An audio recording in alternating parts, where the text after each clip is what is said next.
Coming in at number 5, we've got water blades. While this may be a tale told around the world, it seems to have a strong presence in Italy. Sure, the name sounds cool, maybe even conjuring up some images of wicked aquatic swords, but the reality of water blades is horrific. In fact, if you really like water parks, you might want to skip this entry altogether. I don't want to just ruin them forever for you. We've all heard of razor blades and other assorted sharp objects showing up where they shouldn't. Halloween candy, playground equipment, door handles, and more. But those are all relatively controllable once you've realized the present danger. Water blades, on the other hand, will rip and tear until there's nothing left. The urban legend floating around implies that some folks have been fastening razor blades to parts of water slides at popular theme parks in Italy. You can imagine what might happen if someone went slip sliding down one of these horrible traps. Maim is an understatement in cases like these. Thankfully, this urban legend seems to be staunchly set in the false category. For something that purportedly happens quite often, reports of such activity are very rare. The actual affliction of rapidly descending individuals doesn't seem to happen. Still, the legend must be very effective, especially because it seems to get told so often. I suppose the lesson to be learned from this one is be careful using public facilities. Good advice, especially in these days and times. Coming in at number 4, we've got PierFredas alien encounters. Everyone knows a friend of a friend who claims to have been abducted by aliens, and if not abducted, then maybe they saw a UFO or something. But this Italian security guard has a claim to fame so out there it might as well be in outer space. He says that he was abducted by aliens 5 times over the course of 3 years. All abductions happened in Genoa, all apparently while he was still working the night shift. Skeptics, as skeptics do, dismiss these claims, but apparently he's given details of each abduction while under the influence of truth serum. Pretty astronomical, don't you think? The very first abduction occurred late one night. Zanfretta was patrolling and saw what appeared to be 4 lights. After seeing this, the engine, lights, and radio went out in his patrol car. Thinking, as most security guards should, that there might be thieves about, he ran over to investigate. He did not discover a group of miscreants though. No, he found himself face to face with some extraterrestrial life. A UFO was floating above and he was abducted by these outer space dwelling individuals. While approaching the so-called scene of the crime, Zanfretta was grabbed from behind. When he turned around, he saw a creature he could only describe as an enormous, green, ugly, and frightful creature with undulating skin, as though he were very fat or dressed in a loose gray tunic, no less than 10 feet tall. This, of course, was only the beginning of Zanfretta's galactic incidents. He's run into interplanetary assailants again and again, sometimes even when he had backup. Following some encounters, special investigators were called in. They discovered distinct markings on the ground that didn't seem of human origin, but nobody but Zanfretta has laid eyes on the creatures themselves. His claims have intensified the belief of an alien presence near Genoa and has made a bit of a celebrity out of the now elderly security guard. His last abduction took place in 1980 while he was under close observation. These days, he claims that the aliens contact him directly, communicating with questionable motivation. So if you're at all interested in close encounters with the third kind, Genoa might be the place to be. Coming in at number 3, we've got dreaming of dead family. You would think that seeing a dead family member might be nice. You know, maybe they're here to give you some advice or warn you of impending danger, or maybe they're just showing up because they miss you. Aww. However, there's a South Korean urban legend that says dreaming of a dead loved one is bad news. Do your best to resist their lovely charm, alright? It's said that if you dream of a dead family member or friend, they're going to try and steal your soul. They'll call you towards them, and if you head on down and give them a hug, it's game over. This is especially common near water, apparently. If these dreams persist, it's best to look into why they're happening. It's likely that whoever's calling out to you thinks that you owe them something, or you're holding on to one of their belongings. To figure out for sure, people advise heading out to wherever they're buried to pay respects. That should take care of the potentially soul-stealing dreams, and if not, well, I don't know what to tell you. Keep avoiding hugs, I guess. Coming in at number 2, we've got dog-human hybrids. Stories of people hearing disembodied voices while walking alone have been around pretty much forever, but this particular legend explains the mysterious phenomenon in a pretty creepy way. Around the 1970s, all sorts of folks started telling tall tales of finding truly disturbing creatures late at night. While strolling along, they hear a voice. They look up, they look down, they look left, they look right, and nobody's around, so they resume walking, but the voice calls out again. It's talking to them. A little paranoid now, the person checks behind them and looks to see if anyone is leaning out of a window or something. No dice. Then a little dog runs up to them. Oh, what a cute little dog, they think. But then it speaks, using language. And the person gets a good look at the 4-legged creature, and oh god, it's got a human face. Anyone with unsoiled trousers at that point is a champion.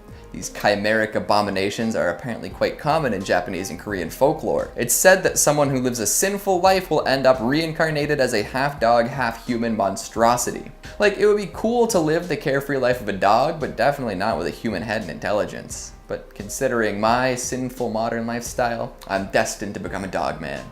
What's a good name for one of those? And finally, at number 1, we've got Sesame Seeds. I know what you're thinking. Keegan, you must be losing it. Sesame seeds aren't an urban legend. They're an edible plant byproduct, delicious on bagels and breads. But you see, I know sesame seeds are real. But there are plenty of legends concerning them in Korea. Remember when I warned all the trypophobes to skedaddle? Well, this is why. There are a few different stories about the ill effects of sesame seeds. One concerns a young woman taking a rejuvenating sesame seed bath.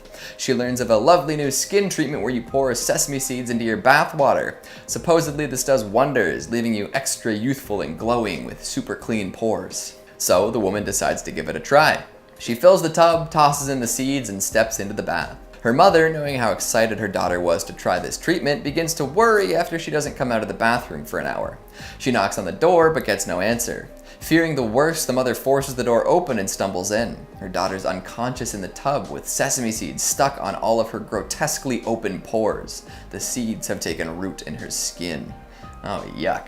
The alternate telling of this tale involves sesame seed skin cream with similar terrifying results. I suppose the pimple-popping crowd might find this fascinating, but for most folks, this is hideously upsetting. Usually the victim in this sesame seed disaster is able to have all the seeds removed, but it is a time-consuming and painful process. However, leave the seeds too long and you might end up as a human planter.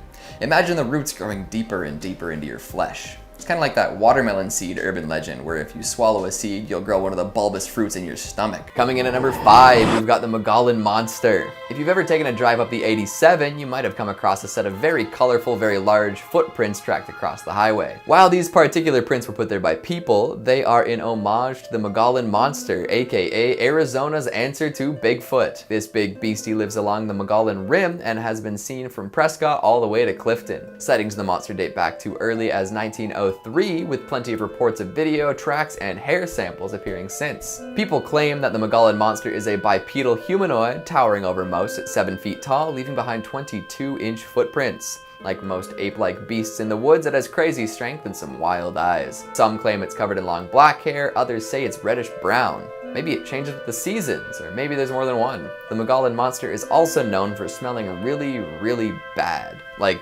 dead fish, skunk, BO, peat moss, and snapping turtle musk. I'd hide out in the woods if I smelled like that too. Part of the reason why it's so rarely sighted is that it tends to be active at night. It will hunt and gather all sorts of different foods under cover of darkness and make little nests for itself. If you stumble across one of these pine needle refuges, get the hell out of there. This beefy monster is known to be very territorial and very violent. It reportedly likes to decapitate deer and other wildlife before digging in, and if it can pull the dome off a deer, it can pop your top off like a bottle of Coke. Be careful if you hear any weird noises too, because the Mullan Monster likes to mimic other wildlife. Birds, coyotes, it is even reported to shriek like a woman in distress. So don't go running off to save the damsel, because you might find yourself face to face with a very hairy hunter. Tie up your supplies if you're camping too, as the monster will rummage through stuff left out. You know, they were all about the hairy man or the wild man or something like that. And of course I didn't believe them. This, says Wade, is a small baby Bigfoot trying to hide in the corner from his night vision camera. Coming in at number 4, we've got El Chupacabra. The Southwest classic. Such a strange creature, the Chupacabra. Is it an alien? A demon dog? Something else? Also known as the goat sucker, these cryptids love to feed on livestock, attacking in the night. Farmers and other animal owners have often found these creatures totally hollowed out following particularly dark nights. Common features of the Chupacabra attacks are a complete lack of blood and puncture wounds in the neck and hindquarters.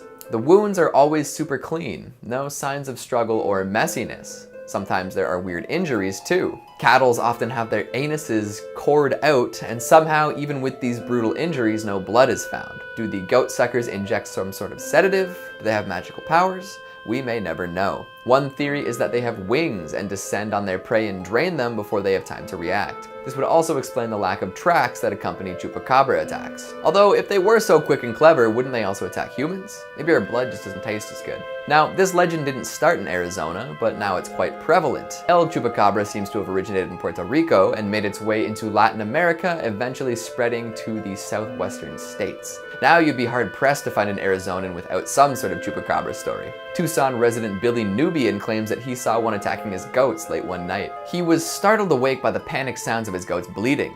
Running outside to investigate, he saw a huge rat-like creature pinning one of his goats. It then turned to face Billy, let out a blood-curdling scream, and ran off into the dark. Sarah A. has a similar story where she encountered a half-man, half-ape creature crouching frog-style in her yard. Freaky. In at number 3, we have the Ghost of the Grey Lady and Longle House. Longle House is an English stately home and the seat of the Marquis of Bath. The house was originally built by Sir John Tyne and was designed mainly by Robert Smithson after Longle Priory was destroyed by fire in 1567. It took almost 12 years to complete and is often regarded as one of the finest examples of Elizabethan architecture in Britain. Sounds magical, right? Well, it has a dark side, one of deceit and murder. It all began back in 1733 when Lady Louisa married Viscount Weymouth, who owned the Longle estate. Louisa moved into the home with him, bringing with her a number of her own servants. It was said that she was fond of one of her footmen, who she described as loyal and true. Now, this favoritism wasn't taken well among the other servants, and out of jealousy they told Viscount Weymouth that the footman was having an affair with Louisa, which of course wasn't true. Now, this is where the story gets a little blurry. Some say Weymouth paid someone to push the footman down the stairs, while others say he did it himself. Either way, the footman broke his neck and his body was buried in the cellar. This took a toll on Lady Louisa, who developed pneumonia, which resulted in her death at the young age of 22. According to visitors of Longle House, you can find a lady dressed in grey creeping along the house's corridors, especially close to the library where the footman died. Coming in at number 2, we have the Beast of Bodmin Moor. The Beast of Bodmin Moor is a phantom cat purported to live in Cornwall, England. The creature is said to be panther-like and black-furred, with it stalking around Bodmin Moor killing livestock. Sightings of the beast were reported back in 1978 after mutilated slain livestock were found in the area. Some people propose that the beast had escaped from a zoo, and as it was illegal to own one privately, the former owner could not report it to the police. It has been claimed that animal trainer Mary Chipperfield had released 3 pumas into the wild following the closure of her Plymouth Zoo in 1978, and perhaps this is what gave rise to rumours of the beast. Jumping forward to 1995, the Ministry of Agriculture, Fisheries and Food conducted an official investigation, with there being no verifiable evidence of exotic felines loose in Britain, and that instead the livestock could have been killed by indigenous species. However, less than a week after the government report, a boy was walking by the River Fowey when he discovered a large cat skull, measuring about 4 inches long by 7 inches wide. The skull was lacking its lower jaw, but possessed 3 sharp, prominent canines that suggest it may have been a leopard. It was immediately sent to the Natural History Museum in London for verification, with them determining that it was a genuine skull from a young male leopard. And finally, in at number 1, we have Spring-Heeled Jack. Originating from Victoria-era Britain, Spring-Heeled Jack is a character from urban legend that was first supposedly sighted back in 1837. However, over the years more frequent tales have emerged. His name is said to come from his ability to leap over great distances and heights. Not too shabby. The very first sighting of Spring-Heeled Jack came in October of 1837, when a woman named Mary Stevens was walking to Lavender Hill when a tall-coated man leapt from the building into the street. He then grabbed her with his metal claws and kissed her before tearing at her clothes. After her screams were heard, he fled the scene, leaping back into the building he came from. Following the encounter, more accounts occurred, with the most notable being the Alsop case. The Alsop case was one of the most widespread stories about Jack, with it being published in several newspapers. Jane Alsop recalls the moments when she was attacked, stating,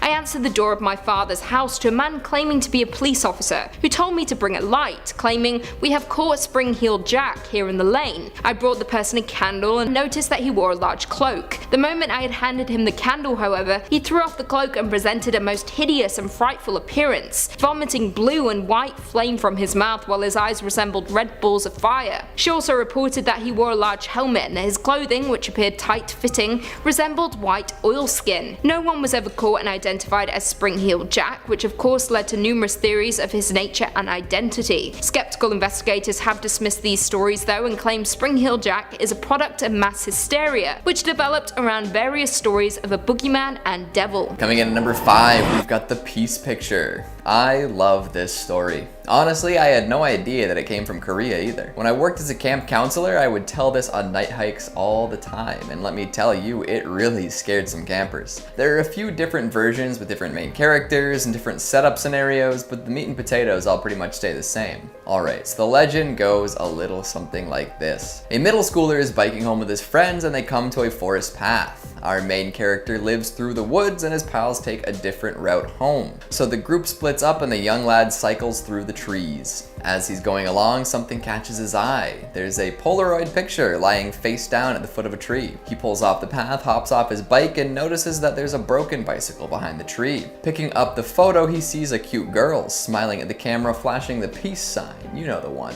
He really likes the picture, so he pockets it and heads home. That night, the boy feels an overwhelming urge to look out the window. When he does, he notices a young girl standing in his yard, facing away from him. He calls out to her, but she doesn't react. Feeling strange, he heads downstairs and walks into the yard, but the girl is nowhere to be seen. The next day, he shows his friends the picture and tells them the story of the girl in his yard, but none of them seem to recognize her. They go about their day at school, and then it's time to go home. On the ride home, the boy keeps an eye out for the girl about town, but doesn't see anyone resembling her. He and his friends make it to the woods again and split up. Distracted, the boy pedals his way through the flora and fauna. Suddenly, he catches a glimpse of someone behind a tree and cranes his neck to see if it could be her. Unfortunately, this causes him to lose his focus and crash. He doesn't survive. Weeks later, another kid is wandering through the woods. They see a Polaroid photograph lying in the decomposing leaves. Picking the picture up, they see a really cute girl holding up 3 fingers. Thinking it's a nice photo, they pocket it and head right along. Creepy, right? There are many variants, with car wrecks instead of bike crashes and grown men instead of school children, but the peace sign evolving into a 3 with another victim stays the same. Coming in at number 4, we've got virgin ghosts. It's every frat boy from the 80s' worst nightmare, dying a virgin. Apparently this fear crosses cultures too. Known in Korea as the Chonyo Guishin, they can be found all over the place. Folks say that you might run into a virgin ghost in abandoned buildings, hospitals, schools, bathrooms, cemeteries, and forests. So basically, anywhere you might have found a living virgin. They're characterized by their long dark hair that completely covers their face, and they're always wearing white clothing. Look behind that hair and you'll notice they look pretty bummed too. I suppose that comes with the title, huh? People say you'll know you're near one when the temperature drops suddenly and the wind changes direction. Chills are a common symptom too, but those kinda come with the previous 2. In Confucian Korean culture, it was a woman's role to serve her father, husband, and sons. If someone died before doing these things, she would be cursed to wander the earth forever. So if a woman was to die a virgin, she would become a Chonyo Guishin. This comes with a fair deal of bitterness. Often, these ghosts will wander around the place where their former family lived, doing their best to cause problems for their good old relatives. Apparently erecting, pardon the pun, phallic statues could calm an angry virgin ghost down. This doesn't work, or if town council won't approve a long hard statue, you can always try to introduce the ghost to an equally single male. The male virgin ghost, or the Chonggak Guishin, is always looking for someone to marry to put their soul to rest. So if you find one virgin ghost, you'd best get to work finding another. Coming in at number 3, we've got the Masero. Speaking of non-human entities, let's take a quick trip to the mountains. The Italian Dolomites, to be specific. No relation to the comedian turned movie star recently played by Eddie Murphy. This mountain range sits stoutly in northeastern Italy and is full of legends and secrets. Plenty of cryptids and creatures are said to roam these mysterious mountains, from fairies to wizards and witches to mythical royalty. But the creature that piques my interest the most is the Masero. In the valleys of Belluno province, this myth is still well known and widespread. This tiny playful creature resembles a gnome, so make sure you tag your friends and let them know they've been gnomed. Whew. Now that I've made my requisite meme reference for the day, I can get to the actual details. This tiny, cap-wearing dude dressed in red wanders around the woods. For him to simply wander would be kind of boring though, so of course there's some darkness to this myth. He loves to find folks traveling around dusk and then lead them astray. Anyone who treads on top of his footprints is compelled by forces unknown to follow them all the way back to the no man's cave, after which they will forget everything about themselves. Many a tourist has fallen victim to the Masero's mean-spirited trickery. Some legends even say say that the Masero will abduct the occasional individual and make them his slave. The story goes that the gnome managed to steal a young woman away from her village and put her to work. He was kind during this time and taught her many skills: cheese making, butter churning, and more. He even promised to teach her how to extract wax from whey. However, he was never able to complete this final task, as one day a hunter stumbled upon the missing girl and brought her back home. A remedy made from goat's milk brought her memory back, and the girl, overwhelmed with gratitude, taught the villagers how to make cheese and butter. To this day though, nobody has figured out how to extract wax from whey. Maybe someone will seek out the Masero and find out though. Coming in at number 2, we've got the Witches of Matana. More mountainous mythical monsters are waiting for you. If you make your way out to Matana, you will find world-class hiking and some unexpected extracurriculars. That's right, you can go witch hunting. Years ago, it was said that this mountain was a popular spot for witches to perform rituals and human sacrifices. They practiced their magics upon the crags and cliffs and amassed great fortunes. Reincarnations of these witches are said to return often in search of their material wealth from past lifetimes. The reality of this wealth is often called into question, but that doesn't stop treasure seekers from braving the range. Some of these booty seekers say they've encountered violent witches willing to slit their throats, but have somehow made it out alive. Maybe other proverbial pirates didn't make it out so well. Either way, Matana is well known for magic, and you'd probably be best off if you just avoided making the perilous journey at night, unless you'd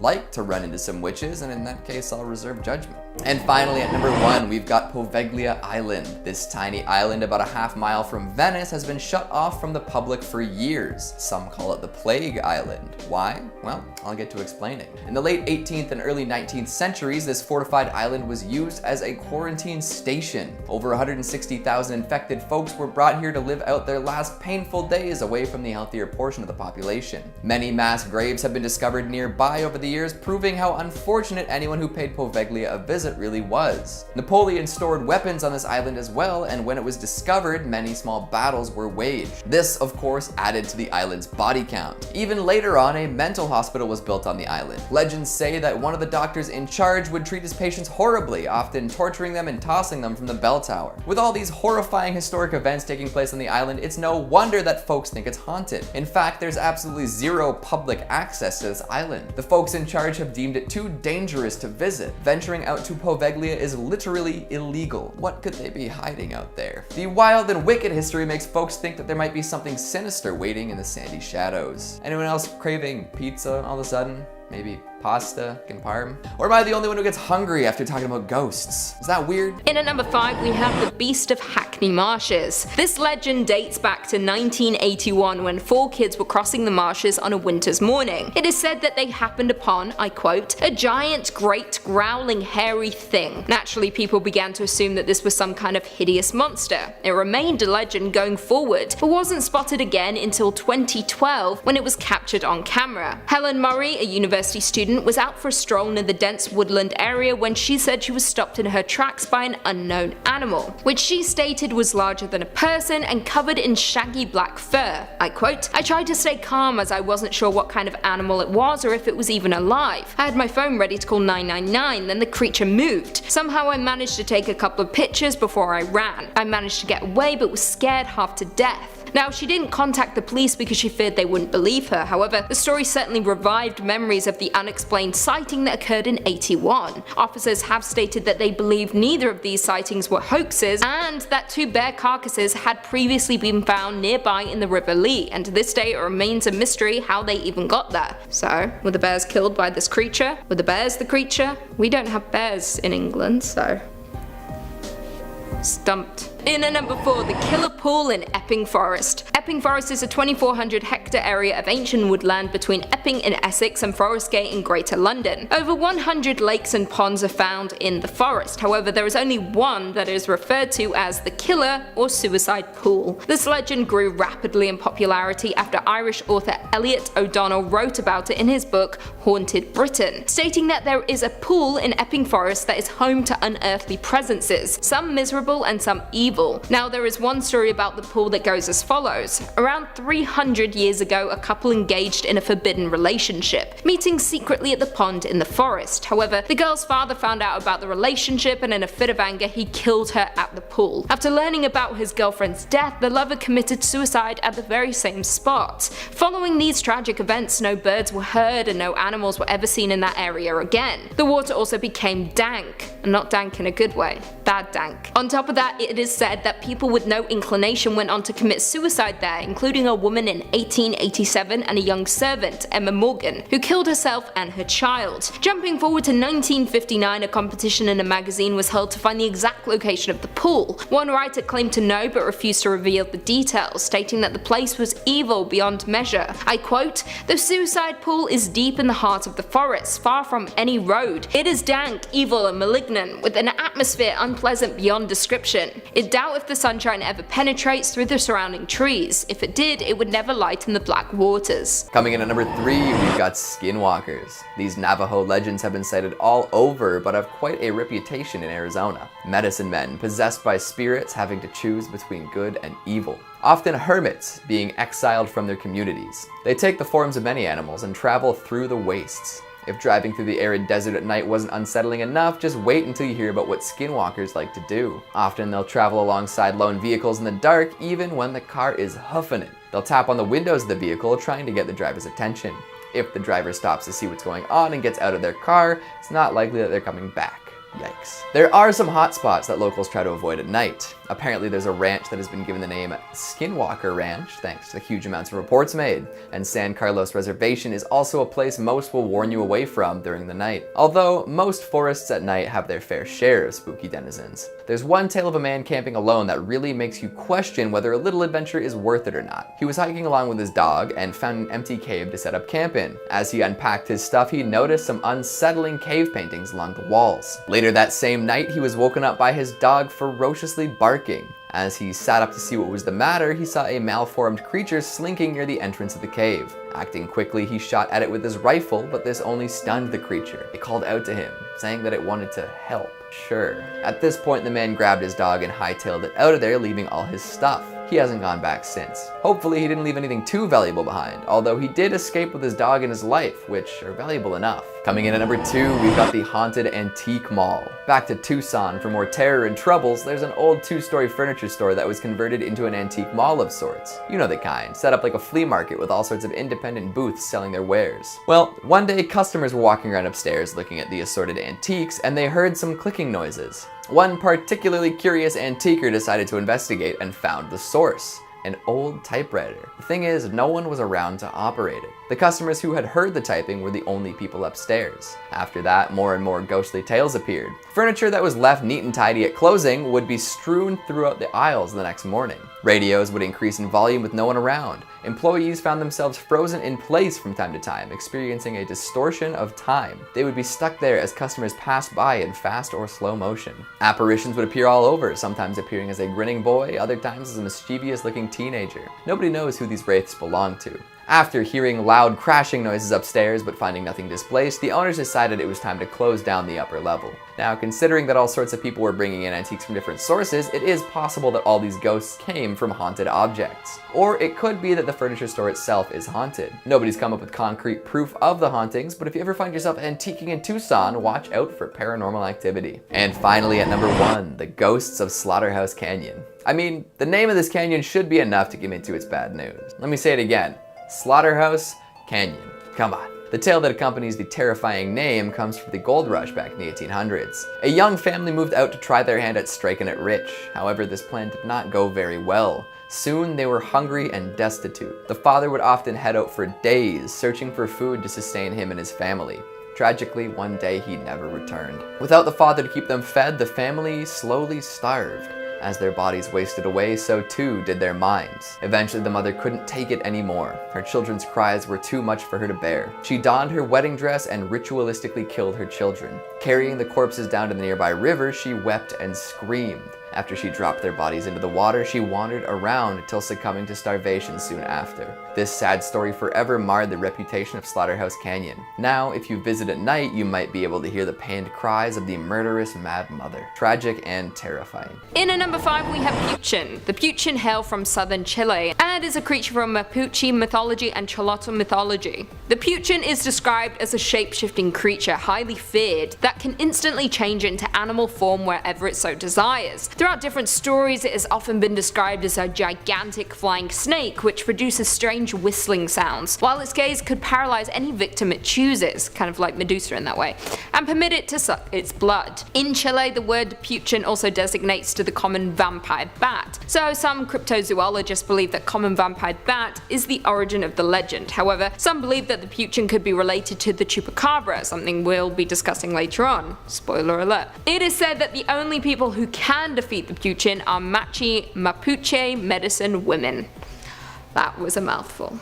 In at number 4 we have duendes. A duende, for those who don't know, is a creature from South America that originated from the phrase possessor of a house and was originally conceptualized as a mischievous spirit inhabiting a home. Now, duendes appear to pop up in many cultures around the world. In Portugal, the word is used to describe beings of a small stature wearing big hats, whistling a mystical song while walking in the forest. It is said that they lure young girls and boys to the forest, causing them to lose their way home. However, in Latin America this differs slightly. Duendes are believed to be the helpers of people who got lost in the forest so they could find their way home. They are also known to be gnome-like creatures who live inside the walls of homes, especially the bedroom walls of young children. As you can tell, the legend differs from region to region, some believing they are the souls of infants who died before they could be baptized. Others simply portray them as malevolent spirits that hide in homes and wreak havoc. Regardless of that, they are nasty little suckers who cause problems wherever they go. Coming in at number 3, El Chupacabra. Also known as the Chupacabra, this is a goat sucker, a legendary creature that was first reported back in the mid-90s. The name itself comes from the animal's reported habit of attacking and drinking the blood of livestock, including goats. Now, there is actually said to be 2 kinds of Chupacabra. One is a reptilian kind, the true Chupacabra, and a canine kind, who are also called blue dogs. The first known sightings and attacks occurred back in March of 1995 in Puerto Rico. 8 sheep were found dead, each drained of blood. Investigators found 3 strange puncture wounds in the chest of the animal. A few months later in August, an eyewitness, Madeline Tolentino, reported seeing the creature in the town of Canovanas, when as many as 150 farm animals and pets were reportedly killed by the creature. Jumping forward to 1975, similar killings in the town of Mocha were attributed to the vampire of Mocha. It was initially believed that these acts were committed by a satanic cult, but later more killings were reported around the island, and many farms reported loss of animal life. Each of the animals were reported to have had their body bled dry through a series of small incisions. Now, like I mentioned before, the most common description of the Chupacabra is that of a reptile-like creature, said to have leathery or scaly greenish-grey skin and sharp spines or quills running down its back. The other popular description is that of a strange breed of wild dog. It is described as being hairless and has a pronounced spinal ridge, unusually pronounced eye sockets, fangs, and even claws. Coming in at number 2, we have the Alice killings. To this very day, the Alice killings remain one of the most bizarre and unsolvable serial killings in Japan's history. Between the years of 1999 to 2005, a series of killings supposedly took place. Killings that were completely different and unrelated except for one common element, a calling card that the killer left behind each time. He would leave behind a playing card, which varied from killing to killing. It would be left at each scene in an obvious location, and on the card would read Alice, written in the victim's blood. According to the legend, the first victim of Alice killings was Sasaki Megumi. She was a 29-year-old restaurant owner who one day decided to walk home from a friend's house, seeing as she lived only a block away. Several people offered her a ride home, but she refused. She was seen leaving the party in the early hours of the morning. However, the next time she would be seen, she wouldn't be alive. The next morning, a couple walking in the woods discovered her body. She was supposedly torn apart, with the couple instantly calling the police. Inside the mouth of Megumi was a playing card, the Jack of Spades, which had the word Alice written on it.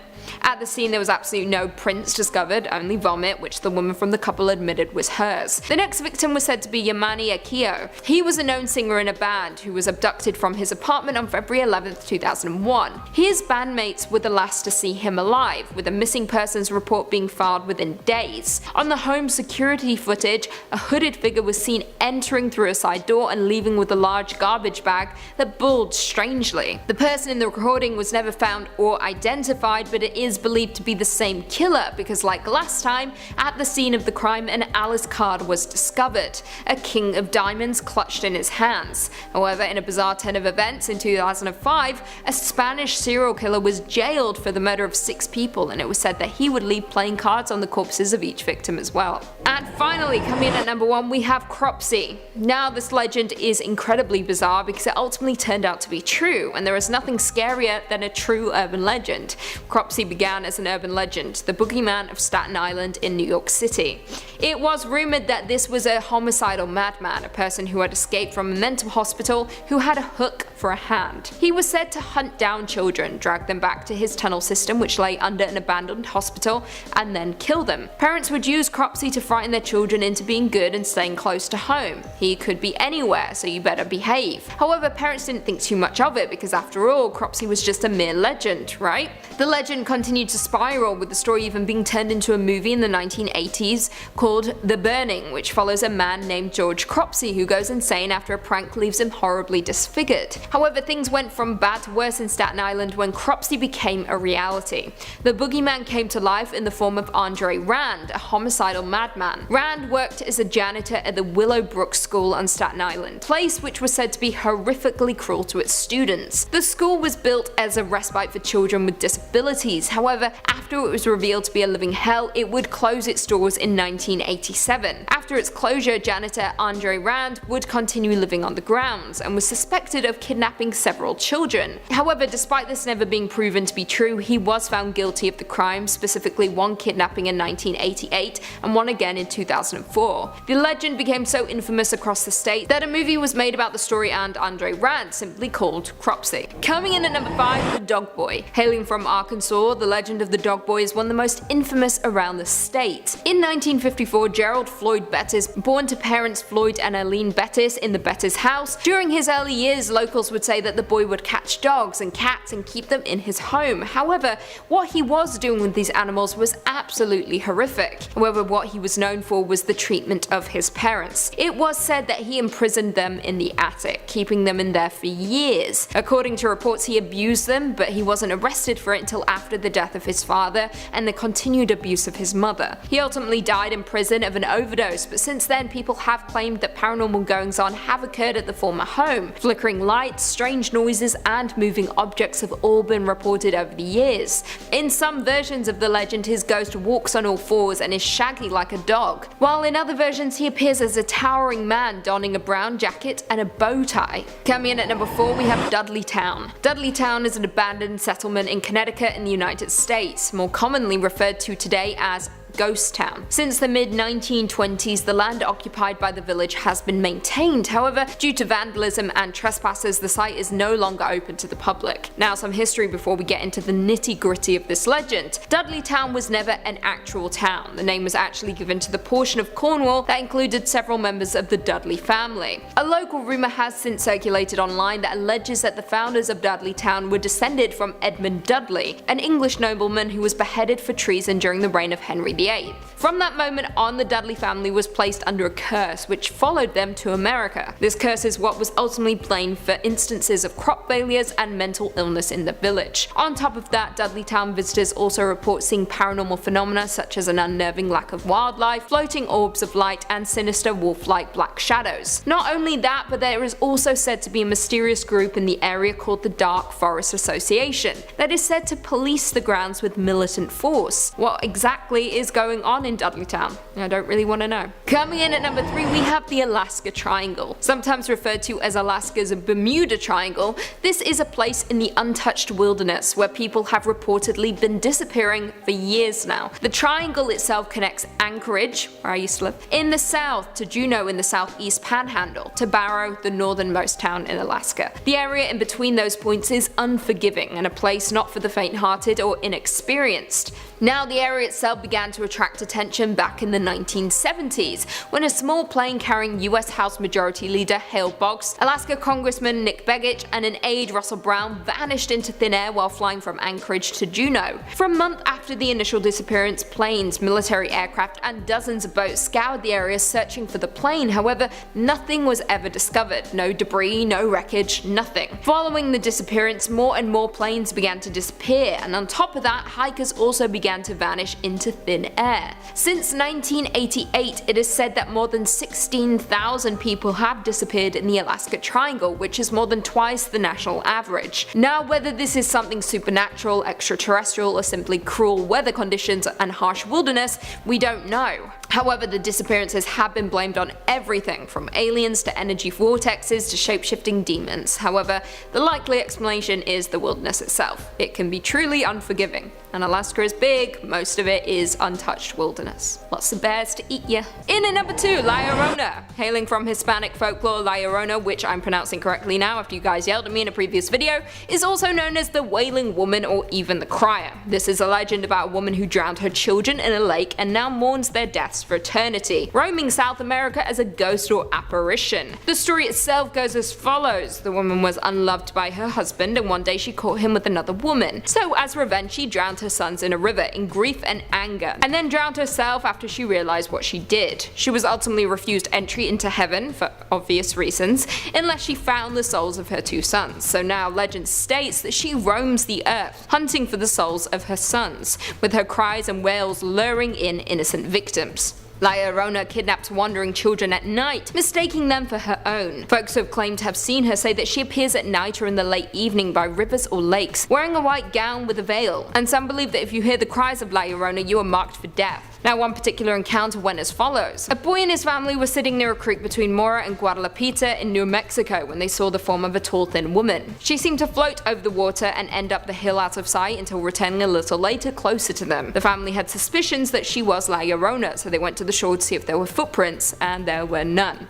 Creepy stuff. More interesting still, the earliest reference to La Llorona was actually in a sonnet written by Mexican poet Manuel Carpio in the late 1800s, where he identifies her as the ghost of a woman who was drowned by her husband. And finally, coming in at number 1, we have El Silbón. Hailing from Colombia as well as Venezuela, El Silbón, also known as the Whistler, is a legendary figure described as a lost soul. This tale originated in the 19th century, with the Whistler being described as the harbinger of death. According to the legend, a son kills his father. After he returns home to find his father attacking his mother. This angered the boy, resulting in him killing his father. Another version is a tad more disconcerting and states that the son was a spoiled brat, and on one afternoon he demanded that his father hunt for a deer, his favourite meal. However, when his father did not find any deer and instead returned empty-handed, his son killed him and cut out his heart, cooking them for dinner. Following this, a mother grabbed the boy's grandfather, who then tied the boy to a tree and unleashed a vicious dog on him. As this was happening, his mother put a curse on the boy, which ultimately condemned him to wander the plains as a ghost, carrying a sack of bones on his back.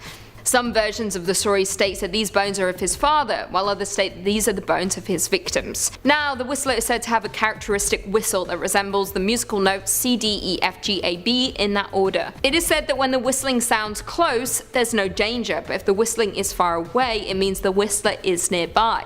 Very confusing, I know. It is also stated that hearing the Whistler foretells one's own death, and in this situation the only thing that can save the victims is the sound of a barking dog. Many people from Venezuela have said that they have spotted the Whistler, primarily in the summer. However, it is mainly on rainy days that the Whistler wanders, hungry for death and eager to punish drunkards, womanizers, or even innocent victims. It is said that the Whistler will suck the alcohol out of drunkards through their navel when it finds them alone, and it tears womanizers to pieces, removes their bones, and puts them in the sack where it keeps the remains of its father. Lovely stuff. Number 5, Hans Trap. So for as long as there's been a jolly old Saint Nick providing gifts for well-behaved little ones, there has been somebody or something filling in the role of his counterpart, punishing the naughty ones. These fearsome figures range from the iconic horned Krampus, we all know Krampus, to Bertha, the shape-shifting Christmas witch, who fills folks' bellies with straw. So if you're misbehaving, ugh. Granted, I think the most terrifying one out of all of them is Hans Trap. It's the classic tale of a man selling his soul to become rich in the 15th century. Now, the legend of the Christmas scarecrow is well known in the French regions of Alsace and Lorraine. His thirst for power was so great that he turned to deals with the devil to enhance said power and status. Hearing of this, the Pope himself excommunicated Trap, after which he was banished from Alsace? I couldn't really find a pronunciation, so let me know in the comments, and his wealth and lands confiscated. Lonely and mad, Trap lived out the rest of his days at a cabin high in the mountains, somewhere in, the region. There he continued to brood and his evil desires festered. He also developed a hankering to try the taste of human flesh. Finally, he became the dreaded Christmas scarecrow. Adorned in straw as a disguise, he waited on lonely roads for a victim. And one day, a small boy came across the dwelling, and a hungry, unstable Trap cooked him for dinner. As fate would have it though, before he could dig in, Trap was struck by lightning, and that was the end of him. His story lives on in the form of a boogeyman-like tale that says he sometimes returns to civilization on Christmas, going door to door in search of another meal. So, check your peephole before you open your door on Christmas Eve, or any day. Number 4, Mary Lou. So this is the textbook definition of nightmare fuel, and I'm sorry for proving that here. However, the iconic holiday traditions, which is said to be derived from some sort of religious rite, possibly paganism, in the early 1800s simply could not be left off of today's list. So, the creature itself is a horse's skull that is decorated with ribbons and affixed to a pole. The back of the skull is attached with a white sheet, which drapes down to conceal both the pole and the individual carrying this device. So on occasion, the horse's head was represented by not a skull. Instead, it was made from wood or paper. And in some instances, the horse's jaw was able to open and close as a result of a string or a lever attached to it. And there are accounts of some pieces of glass being affixed into the eye sockets, to represent eyes. This custom was first recorded in 1800, with subsequent accounts of it being produced into the early 20th century. According to these, the Mary Lou was a tradition performed at Christmas time by groups of men who would accompany the horse on its travels around local areas. Although the makeup of such groups varied, they typically included an individual to carry the horse, a leader, and individuals dressed as stock characters. The men would carry the figure to local houses where they would request entry through song. The householders would be expected to deny them entry, again through song, and the two sides would continue the responses to one another in this manner. If the householders eventually relented, the team would be permitted entry and given food and drink. Although the custom was given various names, it was best known as, Mary Lou.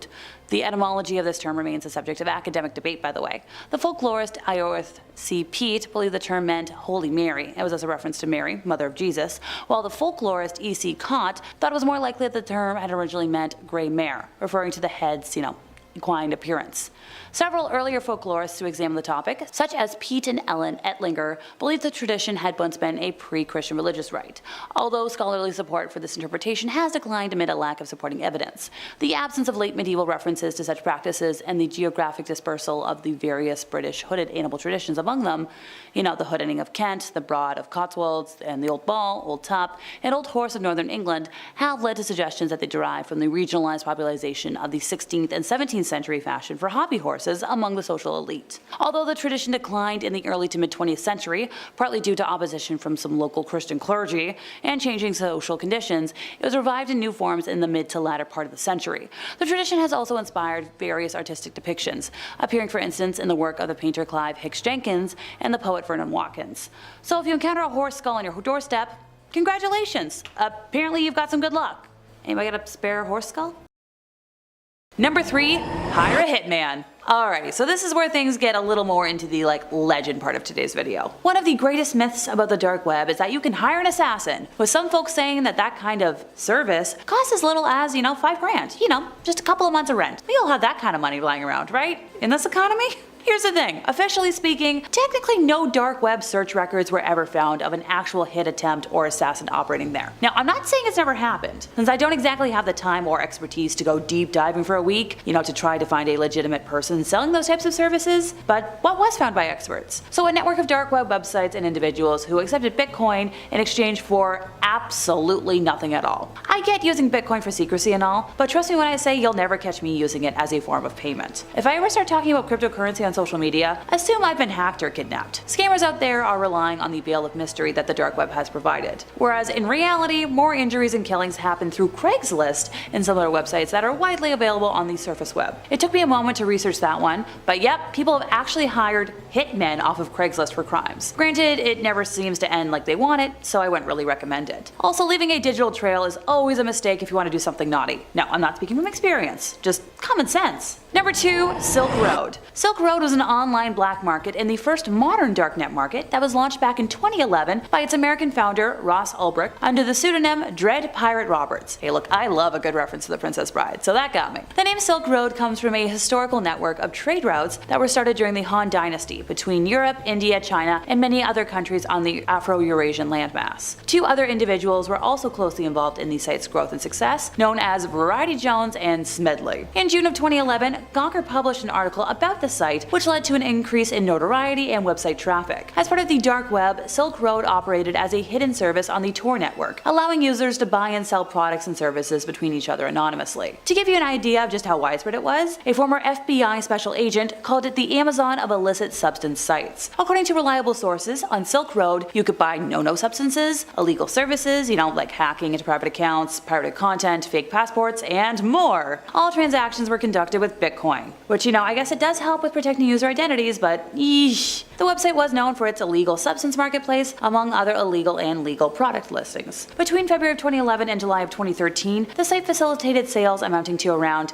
9 million bitcoins. In May of 2013, Silk Road was taken down for a short period of time by a sustained DDoS attack. On June 23rd of 2013, it was first reported that the DEA seized 11.02 bitcoins, then worth a total of $814, which the media suspected was the result of a Silk Road honeypot sting. The FBI has claimed that the real IP address of the Silk Road server was found by a data leaked directly from the site's CAPTCHA and was located in Iceland. IT security experts have doubted the FBI's claims because technical evidence suggests that no misconfiguration that could cause a specific leak was present at the time. But in October of 2013, the FBI shut down Silk Road and arrested Ross. Silk Road 2.0 came online the next month, run by former site administrators, but was shut down the following year as a part of Operation Onimus. Number 1. Marianas Web. Already, not to be confused with Matt Webb, the fantastic guitarist from Marianas Trench, one of my favorite bands, because goodness knows that could be an easy mistake. The legend of Marianas Web appears to get its name from the deepest part of the ocean though, Marianas Trench. It's apparently the deepest part of the dark web, a forbidden place of mysterious evil. Maybe. Depending on where you get your Marianas Web myths, it's where you'll find the darkest secrets humanity has in its history. The secret location of Atlantis and the Vatican secret archives, or a database of archives belonging to the most powerful intelligence agencies on Earth. Now, if any of those titles sound familiar, I would recommend checking out some of the other content we put out here, since that's the type of stuff I like to talk about. But here's the thing. Marianas Web is the definition of spooky BS, especially because it's technically impossible. It's supposedly only accessible through quantum computers, which really only exist in science fiction. This is once again where the legend part of today's title comes into play. But let me know in the comments if you think it exists, since honestly I wish it would. It would make my life a heck of a lot easier if I could hack into the Vatican archives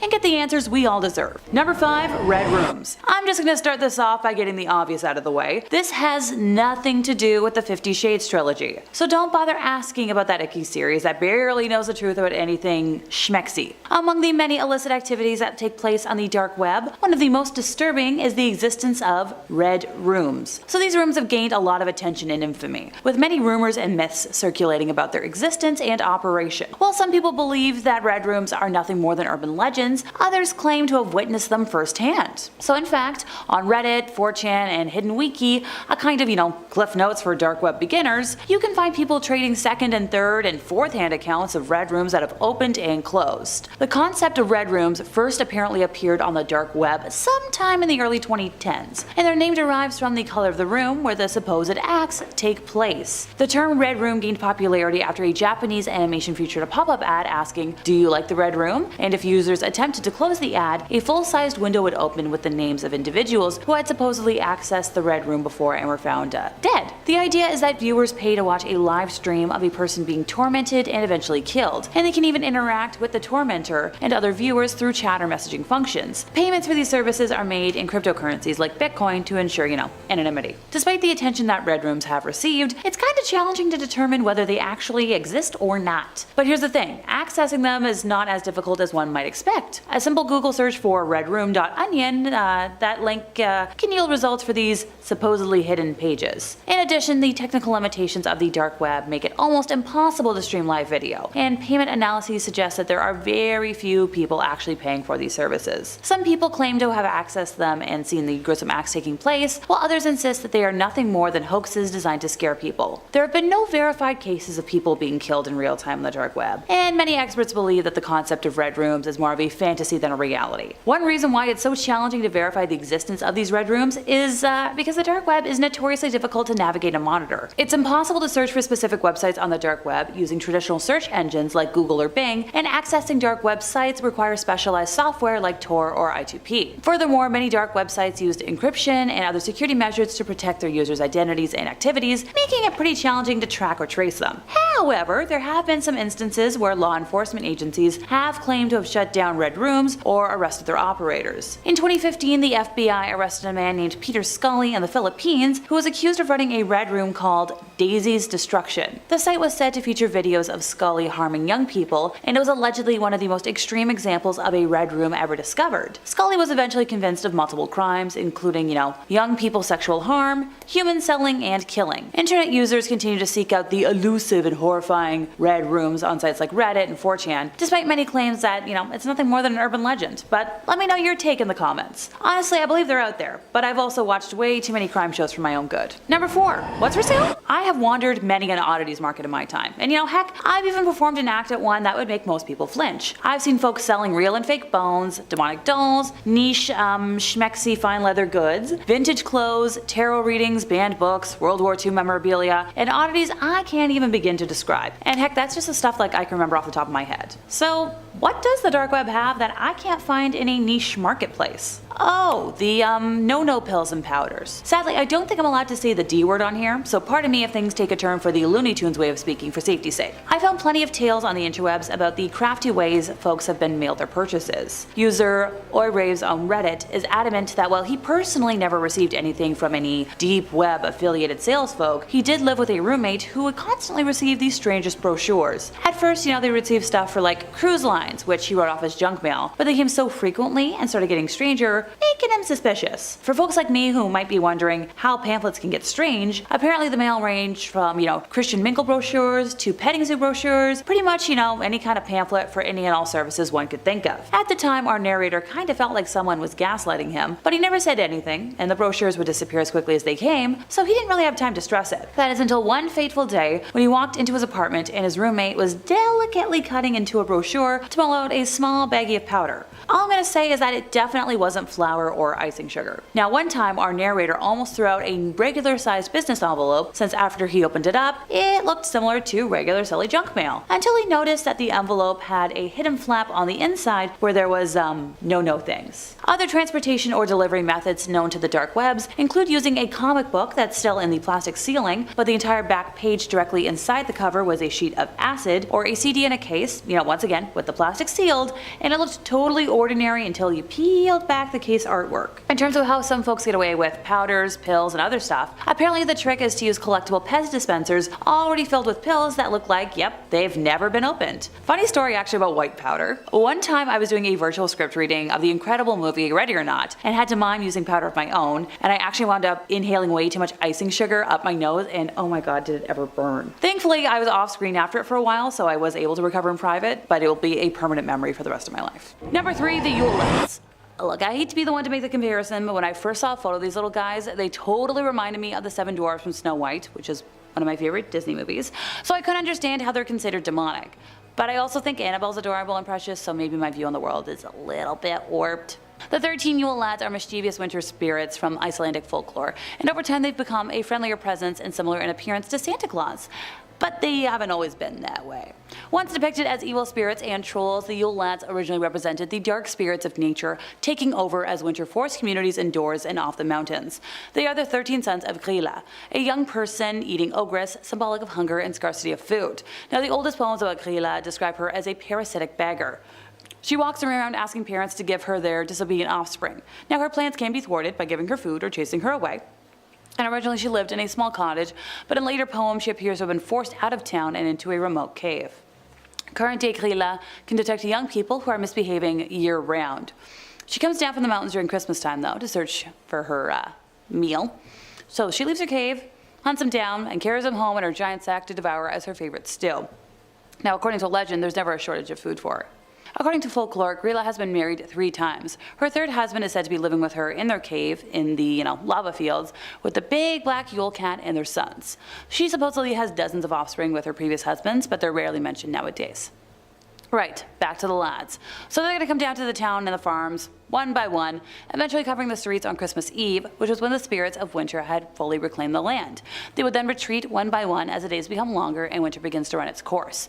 There were previously as many as 82 Yule Lads, who were far more cruel and punishing. However, an 18th century royal decree about religious practice and domestic discipline banned parents from using horror stories and monsters to threaten their offspring. As such, the stories became much tamer, leading to the far more generous and only slightly naughty characters present today. In the mid-19th century, author John Arneson drew inspiration from the Brothers Grimm and began collecting folk tales, so his 1862 collection is the first mention of the names of the Yule Lads. So they visit on the 13 nights before Christmas, and every single time they make your life a little bit worse than it was before. Young people leave their shoes on the windowsill, and the Yule Lads can tell by the shoe whether they've been good or bad. Punishments include stealing your food, slamming all your doors, and stealing your candles. Now each Yule lad has a different name and visits across, like I said, the 13 days leading up to Christmas. And yes, obviously I'm going to name all 13 guys. It's me. So Sheep Cote Claude harasses Sheep, but is impaired by his stiff peg legs and arrives first on December 12th. Gollygog hides in gullies, waiting for an opportunity to sneak into the cowshed and steal milk, and he arrives on December 13th. Stubby is abnormally short and steals pans to eat the crust left on them. Oh, and he arrives on December 14th. Spoonlicker is pretty straightforward. He steals and licks wooden spoons. He's extremely thin due to malnutrition, and I think I'm good with listing when these guys arrive. I'm sure you get the point by now. Pot Scraper simply, steals leftovers from pots, while Bowlicker hides under beds, waiting for someone to put down their ascour, which is a type of bowl with a lid that was used instead of dishes, which he then steals. Door Slammer obviously likes to slam doors, especially during the night, waking people up. Skyr Gobbler has an affinity for skyr, which is apparently similar to yogurt. Next up, Sausage Swiper hides in the rafters and snatches sausages that are being smoked. Window Peeper is a snoop who looks through windows in search of things to steal. Doorway Sniffer has an abnormally large nose and an acute sense of smell, which he uses to locate leaf bread. Meat Hook, yeah, you guessed it, uses a hook to steal meat. And finally, Candle Stealer follows young people in order to steal their candles, which were once made of tallow and thus edible. Each of these lads stay for 13 nights, and that's 13 nights too many in my opinion. I need my sleep. Number 2, Kalikantsaros. So they're a malevolent creature in Southeast European and Anatolian folklore. Stories about the Kalikantsaros, or its equivalents, can typically be found in Greece, Bulgaria, Turkey, Serbia, Albania, Bosnia, and Cyprus. These creatures are believed to dwell underground, but come to the surface during the 12 days of Christmas, from December 25th to January 6th. It is believed that while they're underground, they're sawing at the trunk of the tree that holds the earth, so it will collapse along with the earth.